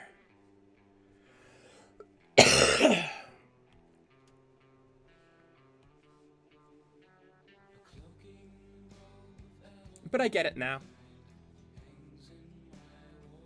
It's kind of funny that, like, both of us were dating each other when both of us were closeted. I'm not surprised that that relationship imploded eventually. Rightly so. Like, something... Growth is what counts. Yeah, exactly. See, this is something I was actually saying. I think it's possible to love a lot of people in your lifetime, but it's also possible to have someone that you love come into your life at the wrong point, and a relationship is impossible. You know what I mean? Or a lasting relationship, anyway. If I had met this person a couple years later, when I had known about myself, when they had known about themselves, like, yeah, I think it probably would have been a much more successful relationship than it was. Meanwhile, myself and my girlfriend now, we met each other at exactly the right time. Just as I was coming into who I was. Just as she was coming into who she was. Like, we helped each other through a lot of things. And it's been really wonderful with her. But yeah. Sometimes it's just the right person at the right time. You know what I mean? Yeah, I think it is sweet. You know the reason I'm doing this stream today is because of her. Like, so she just started a YouTube channel, right? And all she wants to do on YouTube is kind of do like, just fuck around and play like GTA and stuff like that. Do GTA rampages, that kind of thing. And to be honest, it looks pretty fun. And I was just like, I was kind of being shitty about it, to be honest. Or, well, I was being pessimistic. And I was just saying, it's just like, I said something along the lines of like, you know, starting a YouTube channel, like nobody's ever going to see it. You know what I mean? And she was just like, why are you so pessimistic about shit, babe? And I was just like, you know, I don't fucking know. Like, why do I not even attempt to do shit and just feel bad instead of like, I don't know, creating something like what I'm doing now? Why don't I just be more like her instead of being so shitty, frankly? Because that's what I was being. Maybe I was just bitter because, like, I had, you know, tried to do streaming and stuff like that before. Or maybe I was just like, maybe I thought I was trying to let her down on the excitement about this YouTube video thing. But I think the lesson here is I actually kind of need to be more like her. You know? I should make this even if there's only like 2 people in my chat. I mean, 2 people whose lives I'm impacting. You guys are excited to hear about my day and excited to see my art. I'm impacting your lives, even if that's only a tiny subset of the world population. At least it's not nothing, you know? Because nothing is what I would get if I just decided not to stream today. Granted, I spent 2 hours and a quarter streaming, and it's not like I could do this every day, because I still have to do things like take care of the house and cook food, take care of myself, like... Having said that, it's better than... Oh. Hey, Arturossi, how's it going? Thanks for following me. It's funny, because I was just talking about my impact on people, and hoping that what I'm doing here, like, means something to someone. And there you go, I got a new follower for it. And that's nice. Invited someone over. Oh, thank you, Len. Yeah, this is a meeting now. Yeah, exactly. A smaller audience can be easier than actual conversation. Yeah, that's true. I probably would find it hard to entertain large amounts of people because, firstly, the things I want to talk about. Hey, Arthur, how's it going? How are things? But yeah, I was gonna say, like, the things I talk about tend to be pretty intimate. Like, I talk about my experience of gender or relationships or, you know, stuff like that. I don't know if that would translate into a huge monologue to be seen by tens of thousands of people. Oh, that's good. Enjoying Easter. That's nice. I was gonna say it's Easter over here as well. I know it's different in some countries. But yeah, I had a bunch of Easter eggs today, and it's been very nice. In fact, I had... This is a nice perk of being a civil servant in Ireland, is I had an extra day off for Good Friday. And not everyone gets that. It's just sweet. So I took that opportunity to go and do some important stuff. This bin looks suspiciously like a dick. I'm gonna change the shape of this bin. It's a bin with, like, I think a bag of trash sitting next to it. You see this a lot in Ireland, is that people will bring their trash to like a street bin, even though they know they're not supposed to do that. Didn't want to say something that would look funny. Been off from school and will be next 3 days. That's good. I don't get that much of a break, but I get enough of a break that I get to catch up on sleep. I get to, you know, do stuff like that. Catching up on sleep is, oh my god, when you guys have like working careers, if you guys have got that, like when you have jobs, you will come to super value sleep, because Jesus Christ, keeping a regular sleep schedule is like the struggle of my life. Yeah, I appreciate it. It did look funny. It looks still kind of funny, but like not as funny as it did before.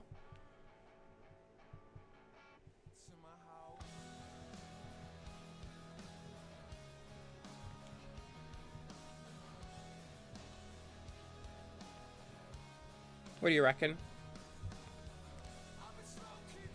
Reckon I could do some prints of these. Okay, well, we're doing an IB International. Sleep is not a luxury we can afford.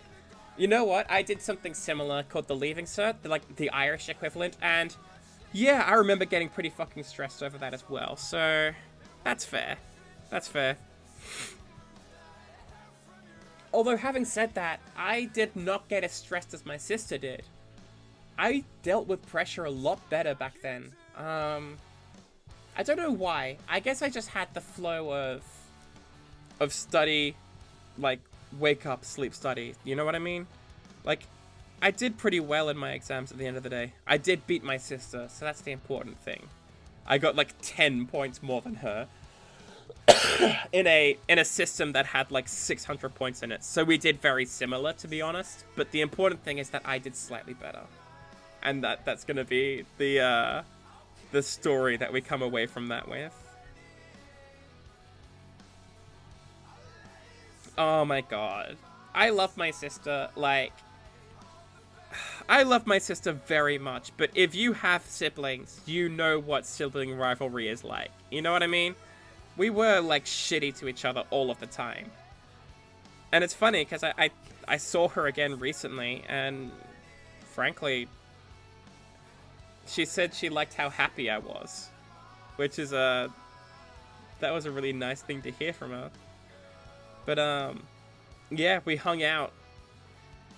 You know what's really nice is when you're like, we only spent summers together. Yeah, exactly. Like I have an older sister and older brother who I get on a little bit better with because we spend a lot of time apart. But it's a really nice feeling. Supportive sister moment, I know. She was like one of the first people I came out to. Like, I came out to her as non-binary. Because at the time I thought that's what I was. And she was just like, oh, muzzle tov, is there any new pronouns you want or anything like that? And I was just like, no, I'm gonna keep going with he, him for the minute. And, well, you can see where that turned out. But, like, it's so nice to have this person that I spent my entire childhood just fucking hating and constantly fighting with all the time. And then we come together as adults and we have a couple beers and we watch the Scorpion King together with some of my other friends. And she's just like, I don't know. It's nice to see us both coming together and, you know, being normal. And that's the thing that's so nice about, like, siblings, is that, like, sibling rivalry is temporary. You know what I mean? Sibling rivalry is natural. It's only natural to, like, to have somebody else in your life all of the time. And, react to that in a possibly unconstructive way. Like, right now, my friends' kids are, like, having that back and forth, you know, bit of sibling rivalry they have sometimes. Even at, like, 4 and 3 years old, they have sibling rivalry. But someday those kids are going to grow up to be, like, best friends with each other. Because that's, like, what all siblings do, you know? Well, not all siblings, but most siblings do. Like, people do go on to have bad relationship with their siblings, just like they do with all family members sometimes. But ideally, you know, you go on and become best friends. Like, There was one time, like, one of the other kids that my friend's kids were talking about said about her sister that you're not my best friend anymore. All the time, but now we're chill. Yeah, exactly. You grow out of the rivalry phase, but you stay in the sibling love phase forever. The familial, like, love relationship. I don't know. What's the word for that? Just state of family, I guess.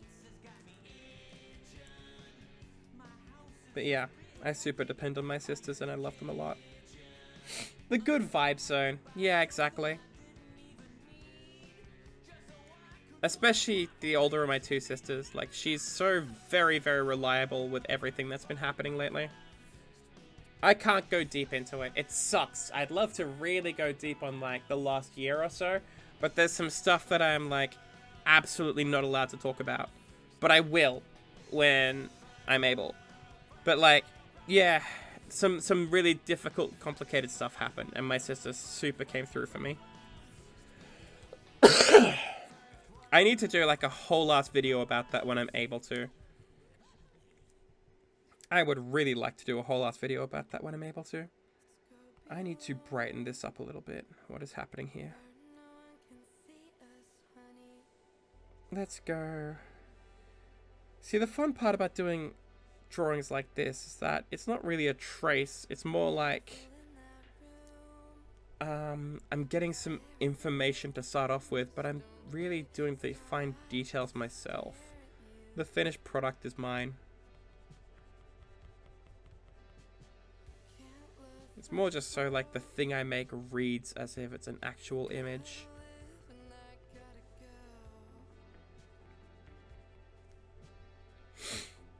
Oh, you do watch the updates I make regularly. That's good. Updates on, like, which Instagram or Twitch? Because I want to be on Twitch more often, you know? Because I really enjoy doing this. I really enjoy being here with people and chatting about stuff.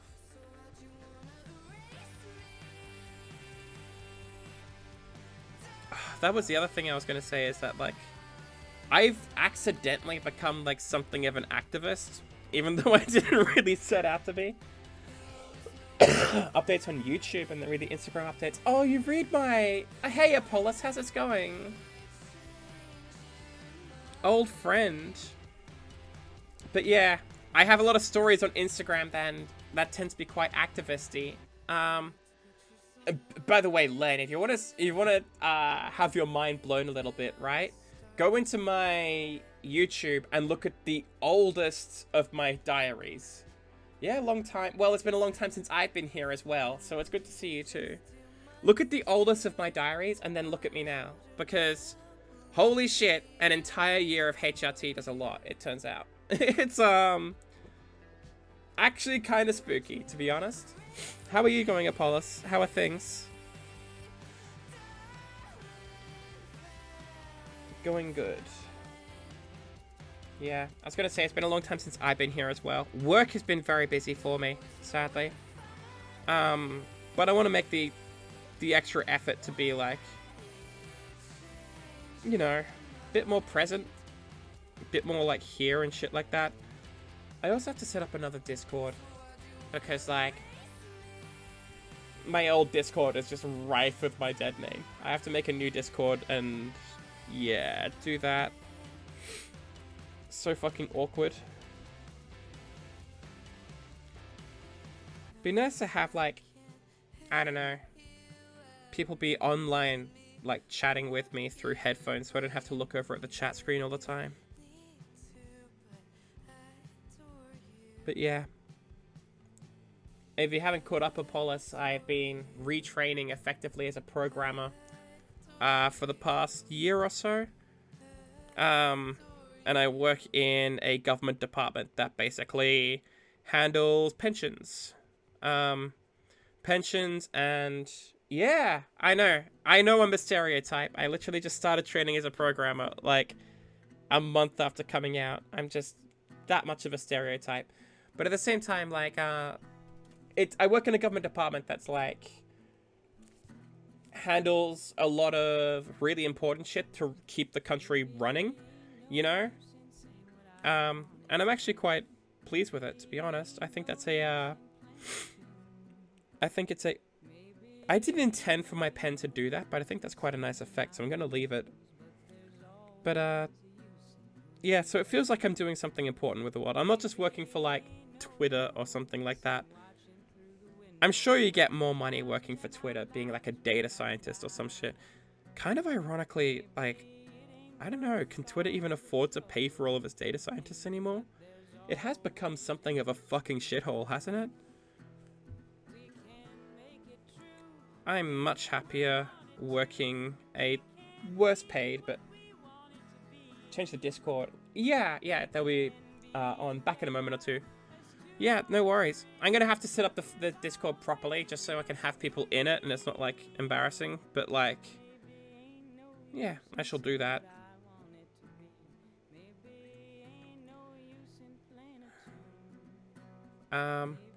Yeah, I spend a lot of time on Discord these days rather than on places like Twitter, just because like I don't need to be exposed to people's opinions of me all of the time, you know?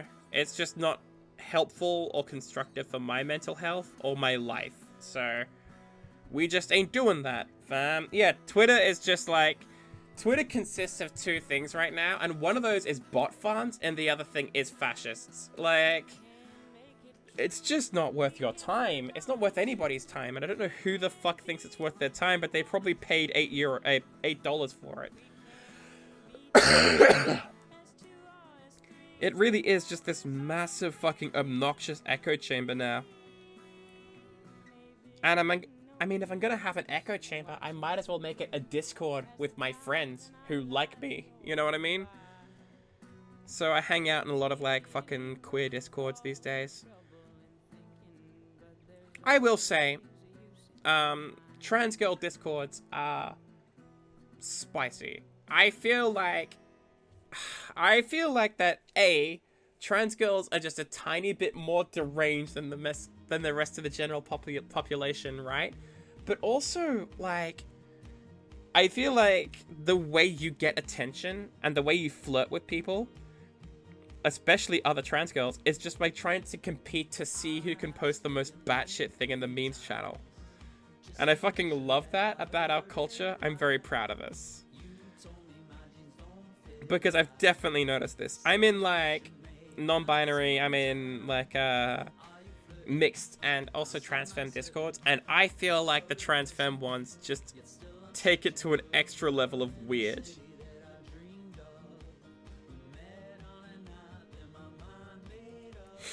It's always just like from fucking... I don't even know how to fucking verbally describe, like... But it's all those sort of really weird memes that are just, like, abstract. Like, it's just gonna be a picture of a lobster and then some nonsense about capitalism. Oh, that's the other thing, is that everyone's... MB ones that are family friendly. I know that there are some that are split into safe for work and not safe for work. So, like, the Irish trans Discord is, it's mixed, so it's, like, it's all genders. And no genders, if that's your bag. But, I think you have to ask for the access to the not safe for work channel, or you can be excluded from it. You need to be back on places. Yeah, I mean, like, come chill on the Irish one. But, what else is good? Yeah, this is actually something that came up recently, is it, like... Yeah, exactly. Don't worry. Just if anyone asks you're Irish, why not? You're my Irish cousin. Like, you're my Irish cousin who moved to Poland or something like that. Yeah. No worries. I don't think they're that strict about location rules, to be honest. I think it's just like a nice, friendly place where people can post like weird-ass memes in peace, and... Yeah, there's discourse, and the discourse will center around Irish politics, but, like, I don't know, you can just ignore the discourse if you don't feel like it. Family Function I wasn't seeing for the last 10 years. Yeah, exactly.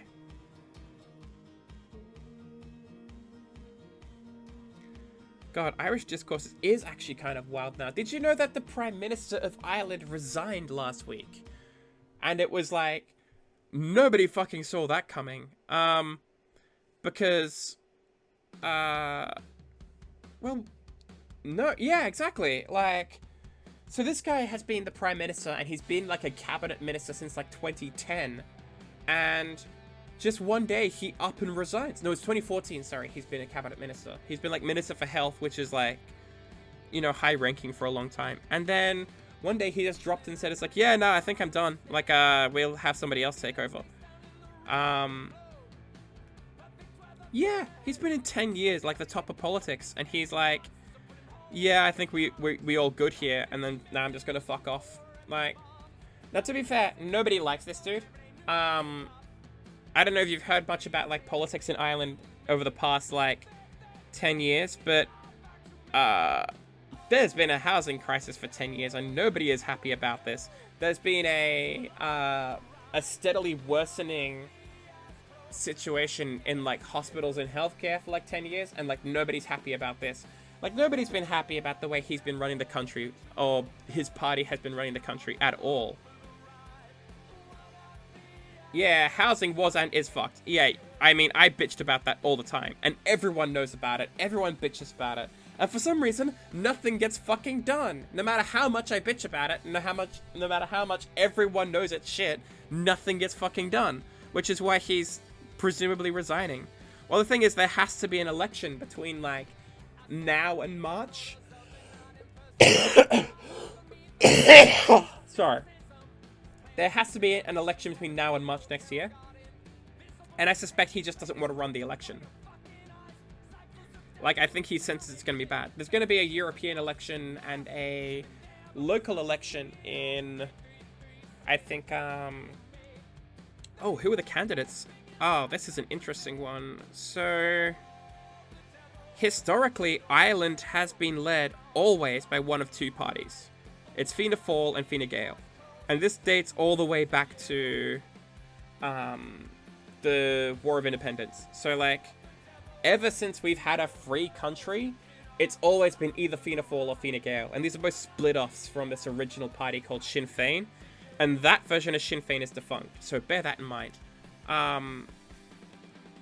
So these are both very centrist parties. I think that a good comparison in a Polish context would be like Civil Coalition. They're like... They're very centrist. They're very Donald Tusk. They're pro-EU, pro, fucking capitalism types. And so historically, what's always happened is there'll be a coalition centering around one of these two, and it will usually be the Labour Party, who is, like, kind of the third party, who makes the kingmaker. So, like, both the parties will basically just try and win over Labour. And Labour would reliably win about 20 seats, like the others will win like 40 seats or 30 seats or whatever like that. But we have had a wild fucking time where Sinn Féin, which is the new Sinn Féin, has taken over as the most popular party. And Sinn Féin is a left-wing nationalist Republican party. And they've basically been... It previously used to be the case that the only people who will vote Sinn Féin is, like, your uncle who says he was in the IRA. Like, these are the people who insist that the Good Friday Agreement shouldn't have happened. And, yeah, I know, right? Well, the thing is, they used to be these hardliners, but lately they've had a new party leader called Mary Lou McDonald, and she is much more of a moderate than any of their other leaders have been. So even though all their campaign material talks about, like, oh, United Ireland, shit like that, it's hard to tell if they mean that, or seriously, but more importantly, they are a different party, and, like... So Fianna Fáil was the party in charge during the Celtic Tiger and the crash of 2008, in which Ireland was hit really, really badly. Fine Gael took over then, and then implemented austerity, in which Ireland was hit really, really badly. Now they're in coalition with each other, and we have a housing crisis. And we've been hit really, really badly. So faith in these two big parties is just at an all-time low, because it doesn't seem like either of them know what the fuck they're doing. So Sinn Féin gets to be the outsider candidate. Yeah, exactly. Bad things kept on happening under both of these parties. And neither of them, because they're in coalition with each other, neither of them can blame the other one for what's happening now. So what do we do? Like, you have to pick another party if you want change. Which is why Sinn Féin is suddenly super popular. And all Sinn Féin has to do is bitch about the housing crisis, and they'll get votes because everyone knows the housing crisis is bad. And they're not fixing it. You know what I mean? Unfortunately, Ireland has taken like an anti-immigration turn of late, which obviously startles me, an immigrant, which I dislike very much. And Sinn Féin has been loose about this, in my opinion. They have not been standing up for immigrants. Yeah. Which does not make me happy. Well, I don't know. It's mainly not the white immigrants, if you get my meaning. They're talking about brown people, is what I'm getting at. Like, this is what they're complaining about. It's actually so funny, because I had a full-on conversation with one of my co-workers. Because there was like a riot in November, which is the first time we've had a riot in Dublin since like 2006. Over an Algerian Irishman. An Irishman who was from Algeria. He had citizenship, I want to clarify. Yeah. But there was a riot over this guy who committed an assault near a school. And people were just like, that's it, we're done with immigration. Even though this guy had lived in Ireland for like 20 years. And if you were a citizen, you were de facto not an immigrant. I'm so fucking angry when people do that, because I'm a naturalized citizen. And I don't like the idea that you can just take away my Irishness just because you don't like something I did. Or something I am. You know what I mean? I'd be really fucking pissed if this becomes the default. But anyway, one of my colleagues in work started going on about this whole, yeah, de-Irishes me. And I worked really fucking hard for my Irishness, thank you. I went really far out of my way for it. But yeah, one of my friends like went on about immigration at me in work. And he knows I'm Australian. I was born in Australia.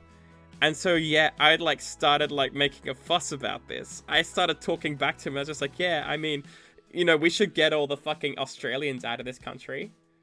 Some practice with the Counter-Strike team and playing for be lurking. Okay, enjoy practice, Apollos. Have a good day. And thanks for coming by. Yeah, I don't know. But I basically started talking back to him and I was just like, oh yeah, I mean, we need to get these immigrants out of the country. All these filthy Australians are just clogging up the place and taking our jobs. And he was just like, no, that's not what I meant. I was just like, no, I know exactly what you mean. We need to get rid of the fucking Australians. Like, they're all descendants of convicts and sheep fuckers anyway. Like...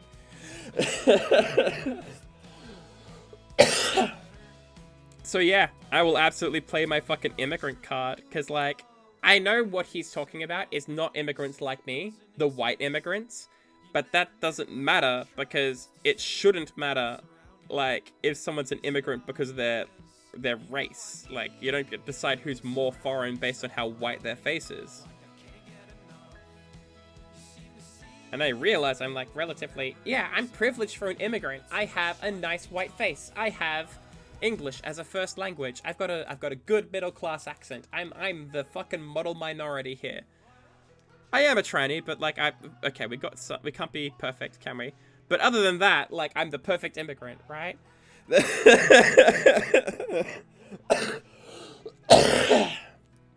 So yeah, I will talk back to someone in that situation. Maybe this is why my coworker called me a bitch. I don't know. I'm happy being a bitch. Although it's weird because I will stand up to someone in this situation. But if someone misgendered me in work, I would just be like, oh, okay. I'm sorry. I didn't pass good enough. I'm really sorry. I'll just be like, fucking, yeah. If that's the reason I'm being called a bitch, for like talking back to people in this situation, then yeah, it's a good reason.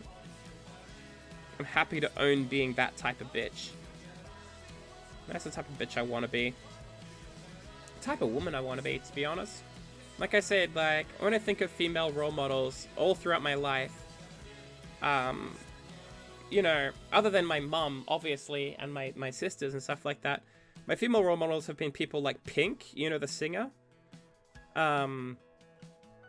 Women who are, like, assertive. Women who are, like... There's so few of these characters in my childhood. But I remember one of them was fucking Sailor Moon.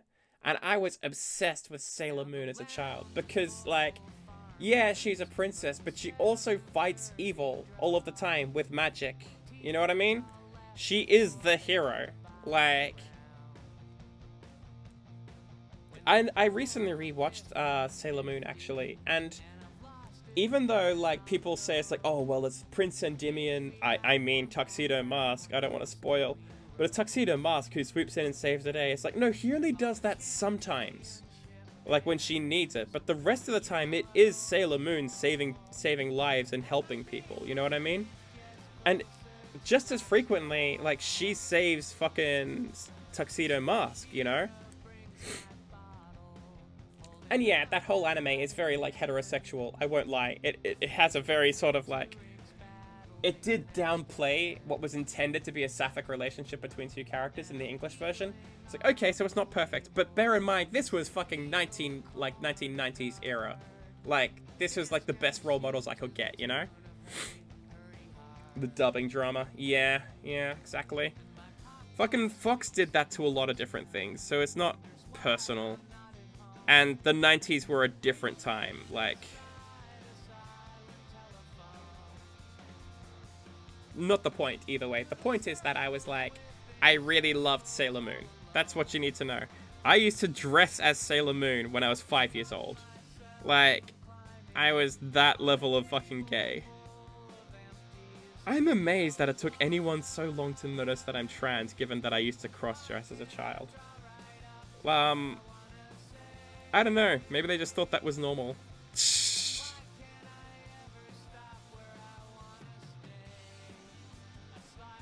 It's just like, I only stopped doing that because I learned it's, like, not allowed.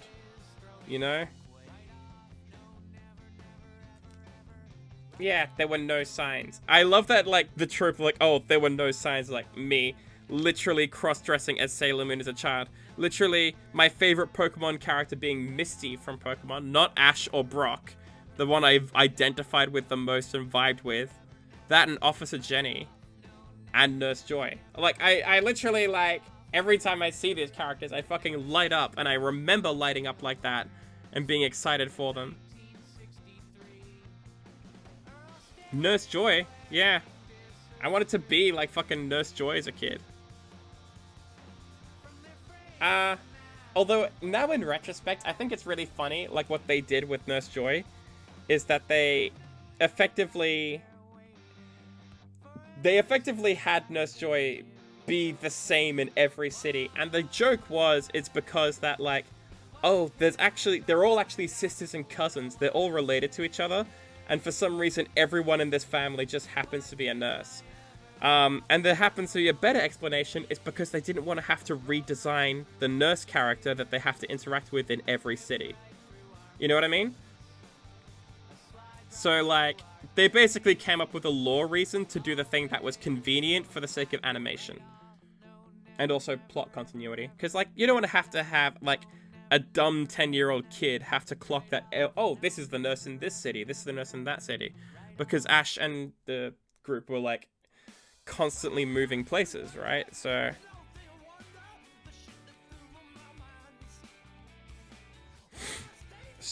we have a good base layer here going for the ink. Now to just decide what to do with it.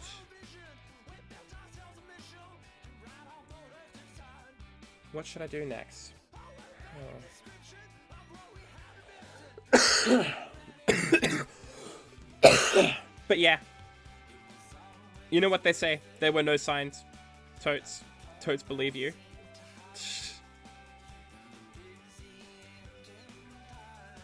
Turns out there were signs. Which percentage is this? Okay. I have to use a different brush. Okay. yeah, here I am just finishing up this, like, in my opinion, quite a nice little picture. And now I have to...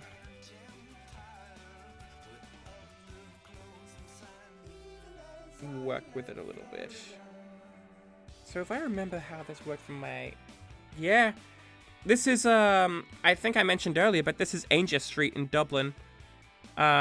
Which, God willing, you'll probably see someday, actually. Danger Street's quite nice. There's a lot of nice restaurants and pubs on it and stuff like that. When I was in my very early days of coming out, right? Like, I had a date with a guy, trans guy, and I was like, it was the first time I ever went on a date with someone, and I was using my real name, or at least my real pronouns. I had to decide about my name later. But, that's why this place is, like, means a little something to me, you know what I mean?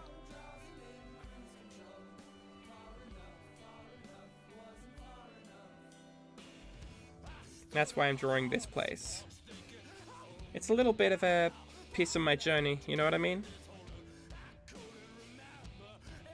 And yeah, we didn't end up dating, but that person ended up nearly picking my name, funnily enough.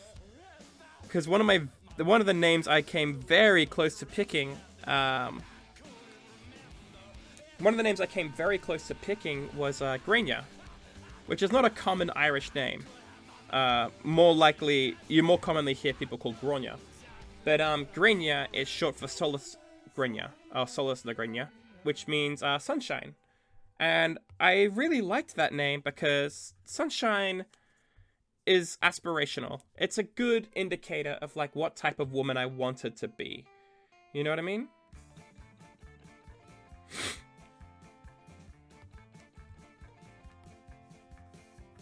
I like to think that I'm, like, the sunshine in some people's lives, you know? Or that I could represent that. That's who I could be. I think that picking a name is so... I kind of rushed into picking Jade, honestly. But the reason I picked Jade is because, like... So, because of my dead name, I ended up picking the name Jay as, like, a kind of transitional name. I was just like, hey, this isn't my name on my passport or anything, but until I make up my mind, please just call me Jay. J-A-Y. Which, hey, that made perfect sense to me, to be honest. But I actually didn't hate the sound of it. I just felt that J-A-Y was too masculine still, because there are men called Jay. There's also birds called Jay, but you don't see people gendering them all the time. So I just made it a little bit longer and went with Jade. Because it's a nice neutral name that doesn't have any, like, cultural backdrop meaning in terms of, like, religion and stuff like that. Because that was one of the things that always bothered me the most about my dead name, is because it was named after a Bible figure, and I'm not Jewish and I'm not Christian, so, like, I'm very much an atheist. So a name like that does not represent me, you know. I think that's the issue with names generally, is that names are assigned to people more or less for convenience, but more or less based on the speculation of, like, who their parents think they will be. You know what I mean? And not just in a fun sometimes, but rarely. Yeah, exactly. Names are based on who your parents think you will be, and not on who you think you are. And I think it would be better if everyone picked their own name. I don't mean that as, like, a gender or a trans thing. I mean everyone should pick the name that they feel speaks to them. You know, that should be our default as a culture. I think that would be a good idea anyway. So, like, I don't know. I think I'm going to do that when I have kids. Is that, like, I'm going to pick a name for them, obviously, because I have to pick something. I mean, you can't just call it baby or whatever for the rest of its life. But, you know, when they're ready, they'll get to pick their own name, and I'll support them through that. I think that we should all have the freedom to do that, you know what I mean? Yeah, I think it would be good for a lot of people. Is this music track just playing sounds of dogs at me. I don't know. I legitimately have like one friend and their daughter just renamed herself one day. Like she just decided, I don't really like this name anymore. I'm going to pick a new one. And so that name stuck. You know? How do I make you a clipping mask again? Oh yeah, here we are. Meaningful second name person than anything else. Yeah, that's why I still keep my last name Nolan. Because I in fact kept my middle name John. Because John is the name of my grandfather. And oh my god, my grandfather is like the nicest person in the world. Even though I was indirectly being named after him as a boy, I kept the name John because I wanted to keep that name to honor him. Also because he is like... Speaking about being aspirational, if being sunshine is like something you want to be as a person, John, that John, is like an incredible man. He's my favorite.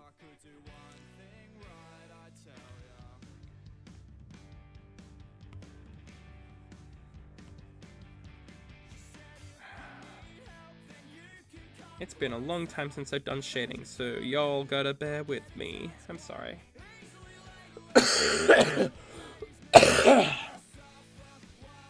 But yeah, good for the daughter. You know, I don't want to say her name now on stream, obviously. But yeah, she picked a nice name. I thought it was really sweet. I think it's really sweet when kids just do that for themselves. And it's also sweet when parents are just like, yeah, you know, you choose your name, it's yours.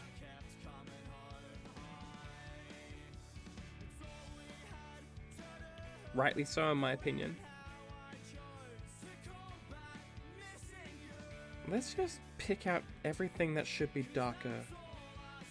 Right? That might make things easier for me. It's been a hot second, so I'm gonna have to remember myself how this works.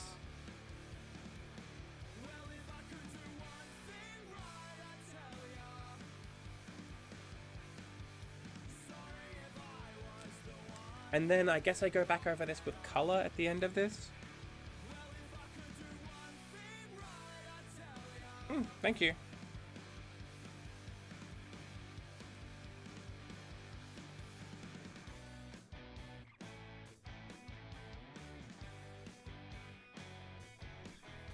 Oh, damn. It's been like nearly 3 hours. Shading is luck-based. Yeah, it is a little bit, isn't it?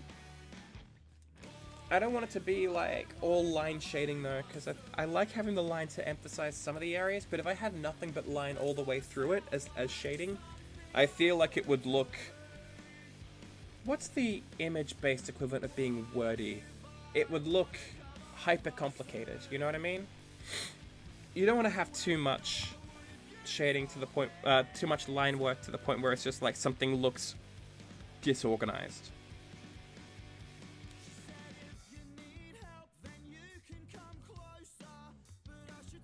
What the fuck is playing through my music right now? I just been... Sly Withers Closer. This reminds me of like... emo music. Bass. I love the emo music. Emo music was like a huge deal in my, like... childhood? Teenagehood. Not quite childhood. Childhood was more like... Yeah. My childhood was more like Linkin Park, you know what I mean? It was before emo music was like... a genre, really. Linkin Park had its own thing going on, you know what I mean? But yeah, you can tell that like the start of like the emo genre was happening around the time of Linkin Park.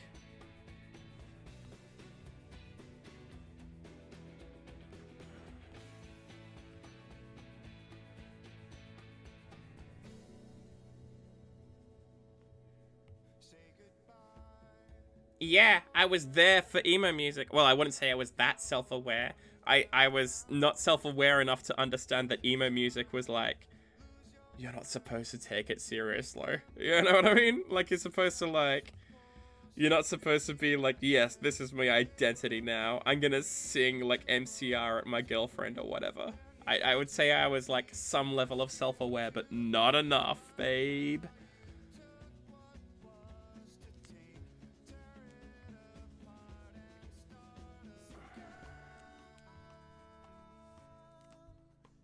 It is so normal. Like, that's just being a teenager, right? You're supposed to... Teenagers are supposed to be cringe. I feel like... You know what? I recently... Yeah, exactly. I recently rewatched the Twilight movies for fun recently with my girlfriend. And, they were shit, right? But I feel like the people who were just shitting on that at the time were just like, oh, look at you. Yeah, Twilight is so shit. I'm so much better than you. Yeah, Twilight is shit, but like, you know, it's for teenagers. I'm so sorry that like this thing for teenage girls was not a thing you liked. It's especially because like men particularly were shitting on it. Just like men like think that everything that girls like is cringe. Men think that like, oh, Justin Bieber is cringe. One Direction is cringe. It's like, bitch, it's not for you. Like, let girls have something nice, you know? And also, by the way, if you pitch to men the plot of like, oh, here is two powerful supernatural beings who both want to fuck you, and by the way, they're both really hot, you'd be describing Monster Musume. Or like, do you have any idea how many dudes like wanted to fuck Lady Dimitrescu when she came out? Do how many dudes like want to fuck Karlak? Like, men can like powerful women too. So like indulging in the power fantasy of somebody who is like more powerful than you wanting to be with you, like fucking everyone loves that. I'm sorry, it's not just for women. Like, yeah. You remember Dimitrescu when she came around. Everyone wanted to fuck Dimitrescu. Everyone loves the tall, like, fucking vampire mummy. You know? Like... Why are people gonna be such bitches about things? Honestly. Tall mummy. Yeah, exactly. I remember that. And I was just like, yes. Hell yes. Dude should enjoy this. Being called out in the Karlak one. I know. But, like, fucking I love Karlak as well. So it's okay. Karlak is for everyone. The Sapphics love Karlak. Oh my god. She is like pure fucking dyke bait. I'm sorry. Not only is she like a fucking golden retriever, but she has gigantic muscles. Like, oh my god. She's beautiful. But there is more than enough Karlak to go around. If I had to rate people in Baldur's Gate 3 in terms of like my type, like who I personally want to fuck, Karlak is number 1, obviously. But then number 2 might surprise you. It's actually Gale. And the reason being that, like, Gale is a handsome dude, number 1. But B, he's also really intelligent and really witty. And frankly, I like people that are funny, you know? People that can make you laugh. Yeah, Gale is, like, really nice like that. He's also a very sweet dude as well. He makes bad decisions, admittedly. Like, maybe sleeping with Mistra wasn't a great idea, but he was also kind of pressured to do that, so... yeah, I can definitely see the attraction to Astarion, because, like, I have a friend who's way into him as well, and, like, her whole thing is just, like, I just really like damaged twinks, and, yeah, fair enough, like, he 100% fits the bill for this description. Damaged twinks. But yeah, I think that, actually, in terms of the genre of damaged twinks, Blitz from, Hell of a Boss, like, I really like him as well. He's, my friend is objectively right. Hell yeah, she is. My friends are always right when it comes to guys. Except for the ones that she likes personally, because, like, oh my god, did she pick a loser recently? Like, she had a huge crush on this dude, right? I'm not naming names, so please, if you know this person, don't at me. But, like, basically, she had this huge crush on this dude, and then, like, went out on holiday with him recently, and oh my god, did it go badly. Like, he's actually a loser. This entire time, like, he was, like, basically treating her like a fucking dog sitter. Like, yeah, I don't know if I want to go too deep on the tea, but it turns out this guy was actually, like, a loser in more ways than we thought. Because she went and spoke to her mutual friend, like, somebody who, like, knows him, simultaneously. And it turns out that, like, even in other situations, the dude is a bit fucking weird. how do I handle this bit of shading here? But yeah, like, this guy was, like, actively jealous of this other friend, who, by the way, he's not dating, but whenever she hugged anyone for too long, he would get visibly annoyed. Like, he's possessive about his female friends hugging people. Like, he's like fucking weird, right? That would be a red flag if somebody did that in the context of a relationship, you know? That is very yikesy. Yeah, Gale was more than a hand. Oh my god, I'm sorry, I just saw that post now. Yeah, you're right.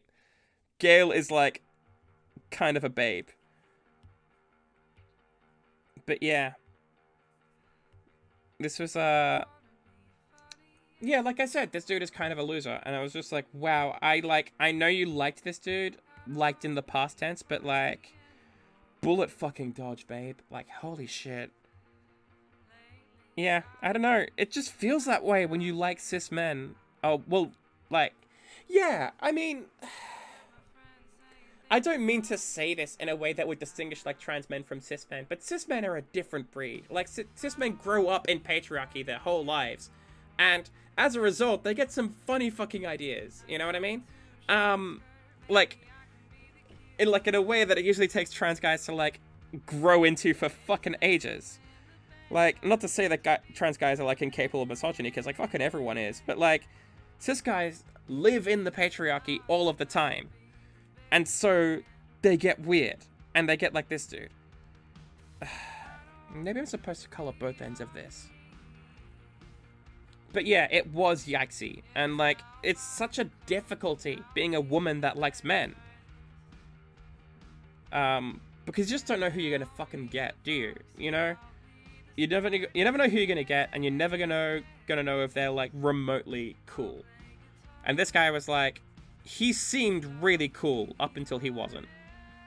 There's this whole Jekyll and Hyde thing. It's just like the minute some guys, there's just like a trigger asshole switch, I guess, that, like, I don't know, sets them off.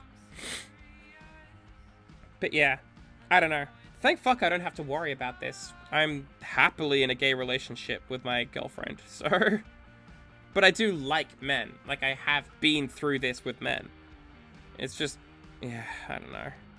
Gay dudes are just as bad, by the way. Like, gay dudes have their own sweeter problems.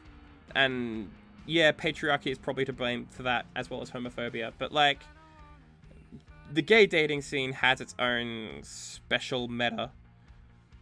Oh, my god. Trying to, like, date gay men as a trans woman was a mistake.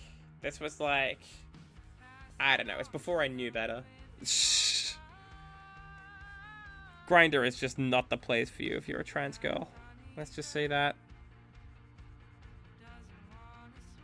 It's like, oh boy, I can get a whole new type of man to objectify me. Fantastic. My god, I am legitimately turning this into the bitch and draw channel, and I'm kind of here for it. Like, this sounds like a nice niche for me. I like bitching and drawing. So hard not to be seen as, like, woman-like when I'm seeing people. Yeah. Yeah, I know what you mean. Like, I don't know. Like, I have a trans guy friend, and, like, not to go too deep on it, but he has, like, some health issues and stuff like that.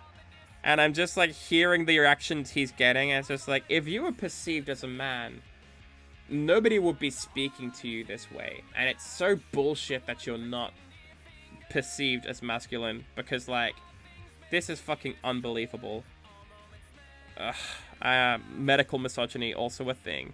I also did get asked by my doctor recently, after she's like, she knows that I've been on HRT for a year, right? But I was talking to her about bottom surgery, and she was just like, are you worried that you might regret it? And just like, no. Like,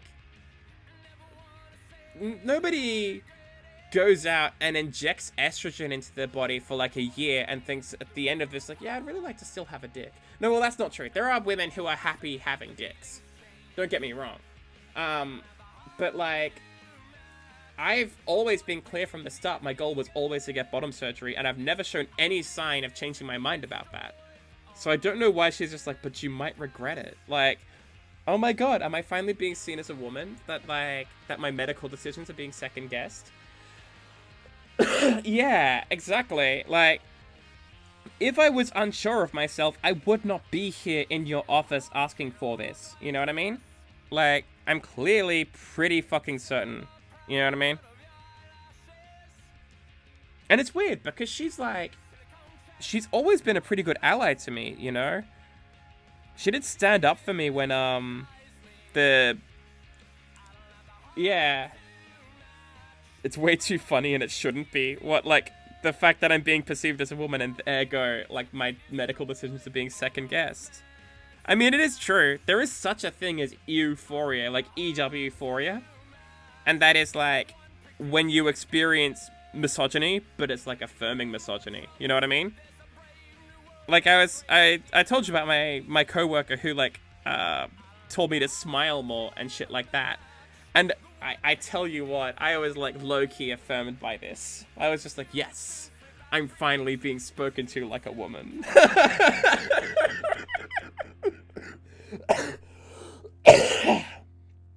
Oh, great. Now, because my fucking coughing is in that, I don't think I can even use that as a clip. Yeah. So wild, right? Thing is, it's really hard to tell how you feel about something. You know, like, you don't get to choose how you feel about what makes you affirmed and what doesn't. For example, periods. Like, it turns out trans girls get periods. And yet I find that experience really affirming. So, like, what the fuck, right? But it makes perfect sense, because, like, hell yeah. I'm happy to enjoy suffering as long as it's feminine. I'm happy to endure suffering, I should say. So yes, hormoning. Yeah, exactly. My body has to go and, like, fucking drive a blood out of a uterus I don't have. But, like, my body doesn't know that. It's just assuming that, like, a normal cycle is happening as it always would. Now, I haven't had one recently, but I also changed from gel and I changed from gel to injections, basically. So that can affect things as well. Overall, my hormone levels are probably lower. I don't know. Maybe I should bring them up again just so I can go back to having periods, because I kind of liked having them. As fucking weird as that sounds.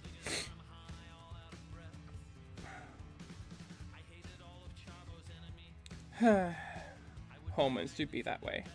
They are indeed e-injections. It is not commonly prescribed in Europe, but it is prescribed in America. I'm pretty sure testosterone is nearly all injections these days. I think it's just injections and gel as options. So glad to hear somebody's enjoying this part of womanhood.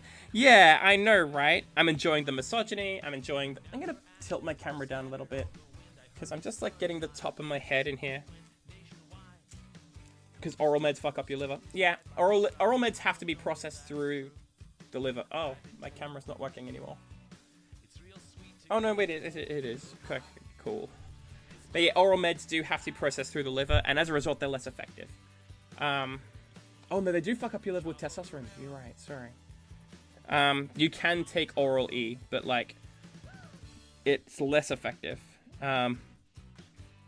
You have to take a higher dose to get the same sort of effect as you would through an injection.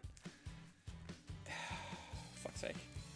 Ironically, one of the reasons I stopped taking testosterone blockers is because cyproterone acetate also fucks up your liver. I was concerned about getting side effects.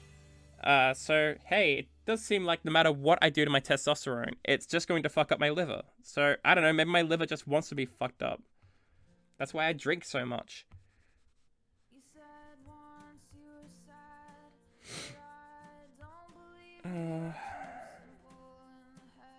Well, that's not true. I drink so much because I'm Irish. It's nothing to do with being trans.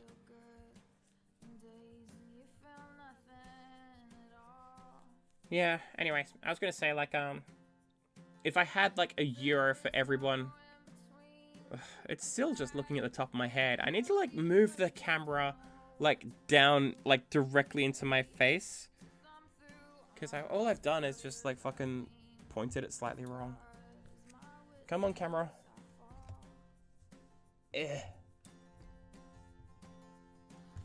Ah, why must it be so jerky? Ah! Irish Polish handshake of friendship and beer. Yeah. From what I've heard, Poles like their beer as well, and vodka and stuff like that. I don't know, do Poles drink vodka, or is that like a Russian thing? Because I know that is absolutely not the same people. And not even close. I'm definitely gonna end up like hurting feelings. They do like, okay, cool. Could be in the same way that like Irish people... Actually, to be fair, there is a dispute over who invented whiskey. And the Irish say the Irish invented whiskey, and the Scots say the Scots invented it. It's really hard to tell because both of us invented whiskey before recorded history was really a thing. So it's not like anybody wrote it down or wrote down what year it is. It's like, hey, year something something. Probably both. Yeah, exactly. Well, that's the thing. Back in the day, before, you know, religion, before like Catholicism and the Protestantism and the subsequent splits that came up, Scotland and Ireland were really not that far apart culturally or ethnically. Like, people would just go back and forth from Scotland to Ireland and vice versa all of the time. That whole big divide between Britain and Ireland is a later thing. That's came about because the British basically ran the place into the fucking ground. Because they ran this place so fucking poorly. But yeah, before that, it was a pretty mixed ethnic thing. You can't just draw a line. Yeah, fuck the British for that, obviously. But other than that, you can't just draw a line and say who's Irish and who's Scottish, because it's really not how it works. Like, you could go and get someone from Dublin who is like as Dublin as they come, who's like ultra Irish and shit. And then you'll go and test their DNA and they'll be like 56% like Ulster Scots, which is like exceptionally common.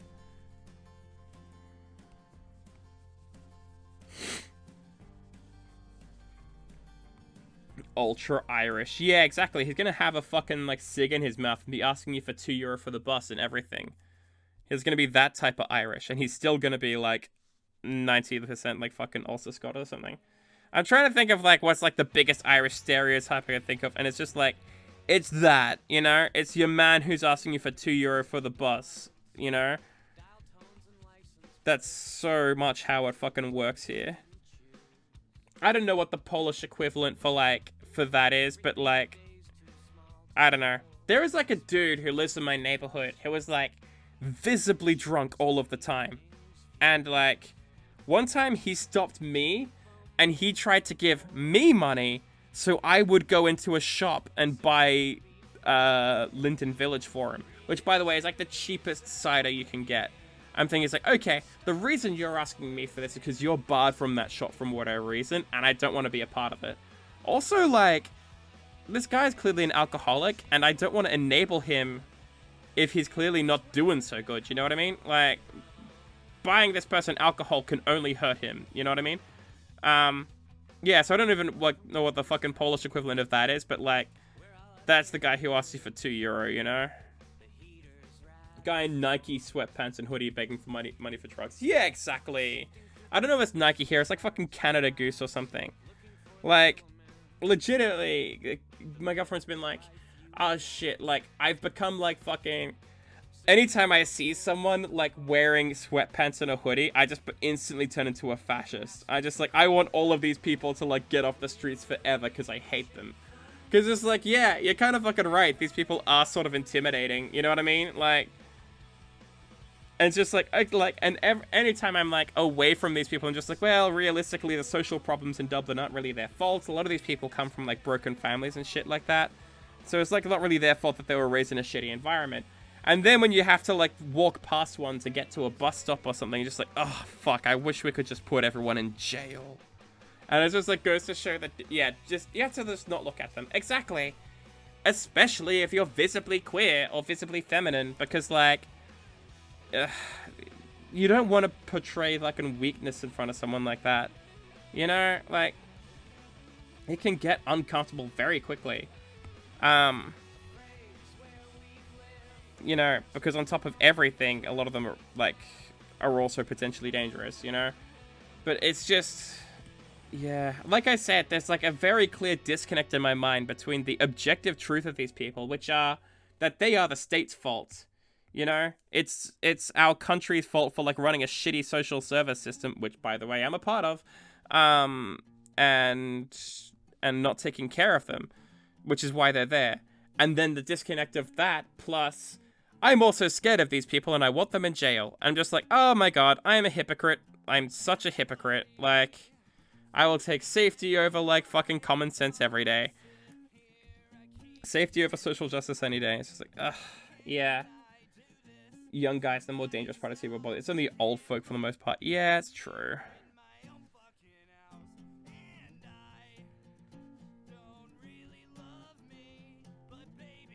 What is playing now? Xander Reese.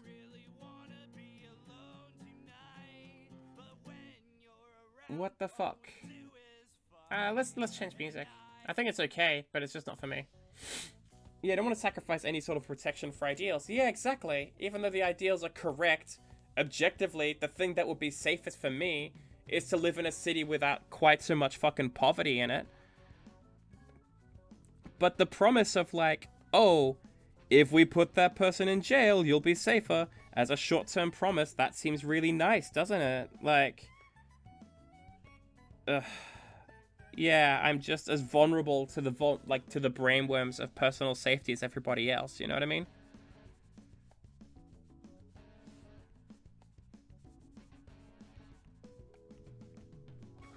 The brainworms of like, oh, I have to take care of myself and my family. Yeah, it really is difficult, like... I am getting a little bit tired, unfortunately. I might have to consider wrapping up soonish. Been on for like 3 hours, 20 minutes, which is a pretty decent time. I might come on and continue this tomorrow or something. I do have some housework that I need to get done. Bum, ba-da-da, bum, ba-da-da, bum, bum, bum. I feel sort of bad because I have like 6 viewers obviously hanging out with me. And I wish I could just keep going forever. It's also 9 p.m. Oh, shit. I actually do have to do some cleaning. If I want to be in bed at a decent time tonight. Why don't I go find some place to raid? I'm going to find somewhere gay. Is anyone online on my stream? Oh, God. Oh, sorry. Yeah. I was going to say, somebody just followed me now. You got me to 30 followers, Kaida Rider. Thank you so much. I'm going to go hunt for a stream to raid, and if you all say hi and stuff like that. The one shade, Quoty. I feel like Quoty is someone nice. I don't remember them exactly, but like... how the fuck do I raid again? I've forgotten this. Yeah, well, they're playing Stardew Valley. And, they look really nice. So just go say hi to them for a bit. And, yeah, hopefully I'll stream again soon. And I'll want to stream again because I want to finish this drawing. I think that'll, it'll probably take at least a couple more sessions to do this one. Yeah, so thank you very much for coming out and hanging out with me. And I'll see you all again soon, hopefully. And I really love you guys. And thank you for coming and making this stream a success for me. I feel really happy for that. So thanks very much, and I'll see you.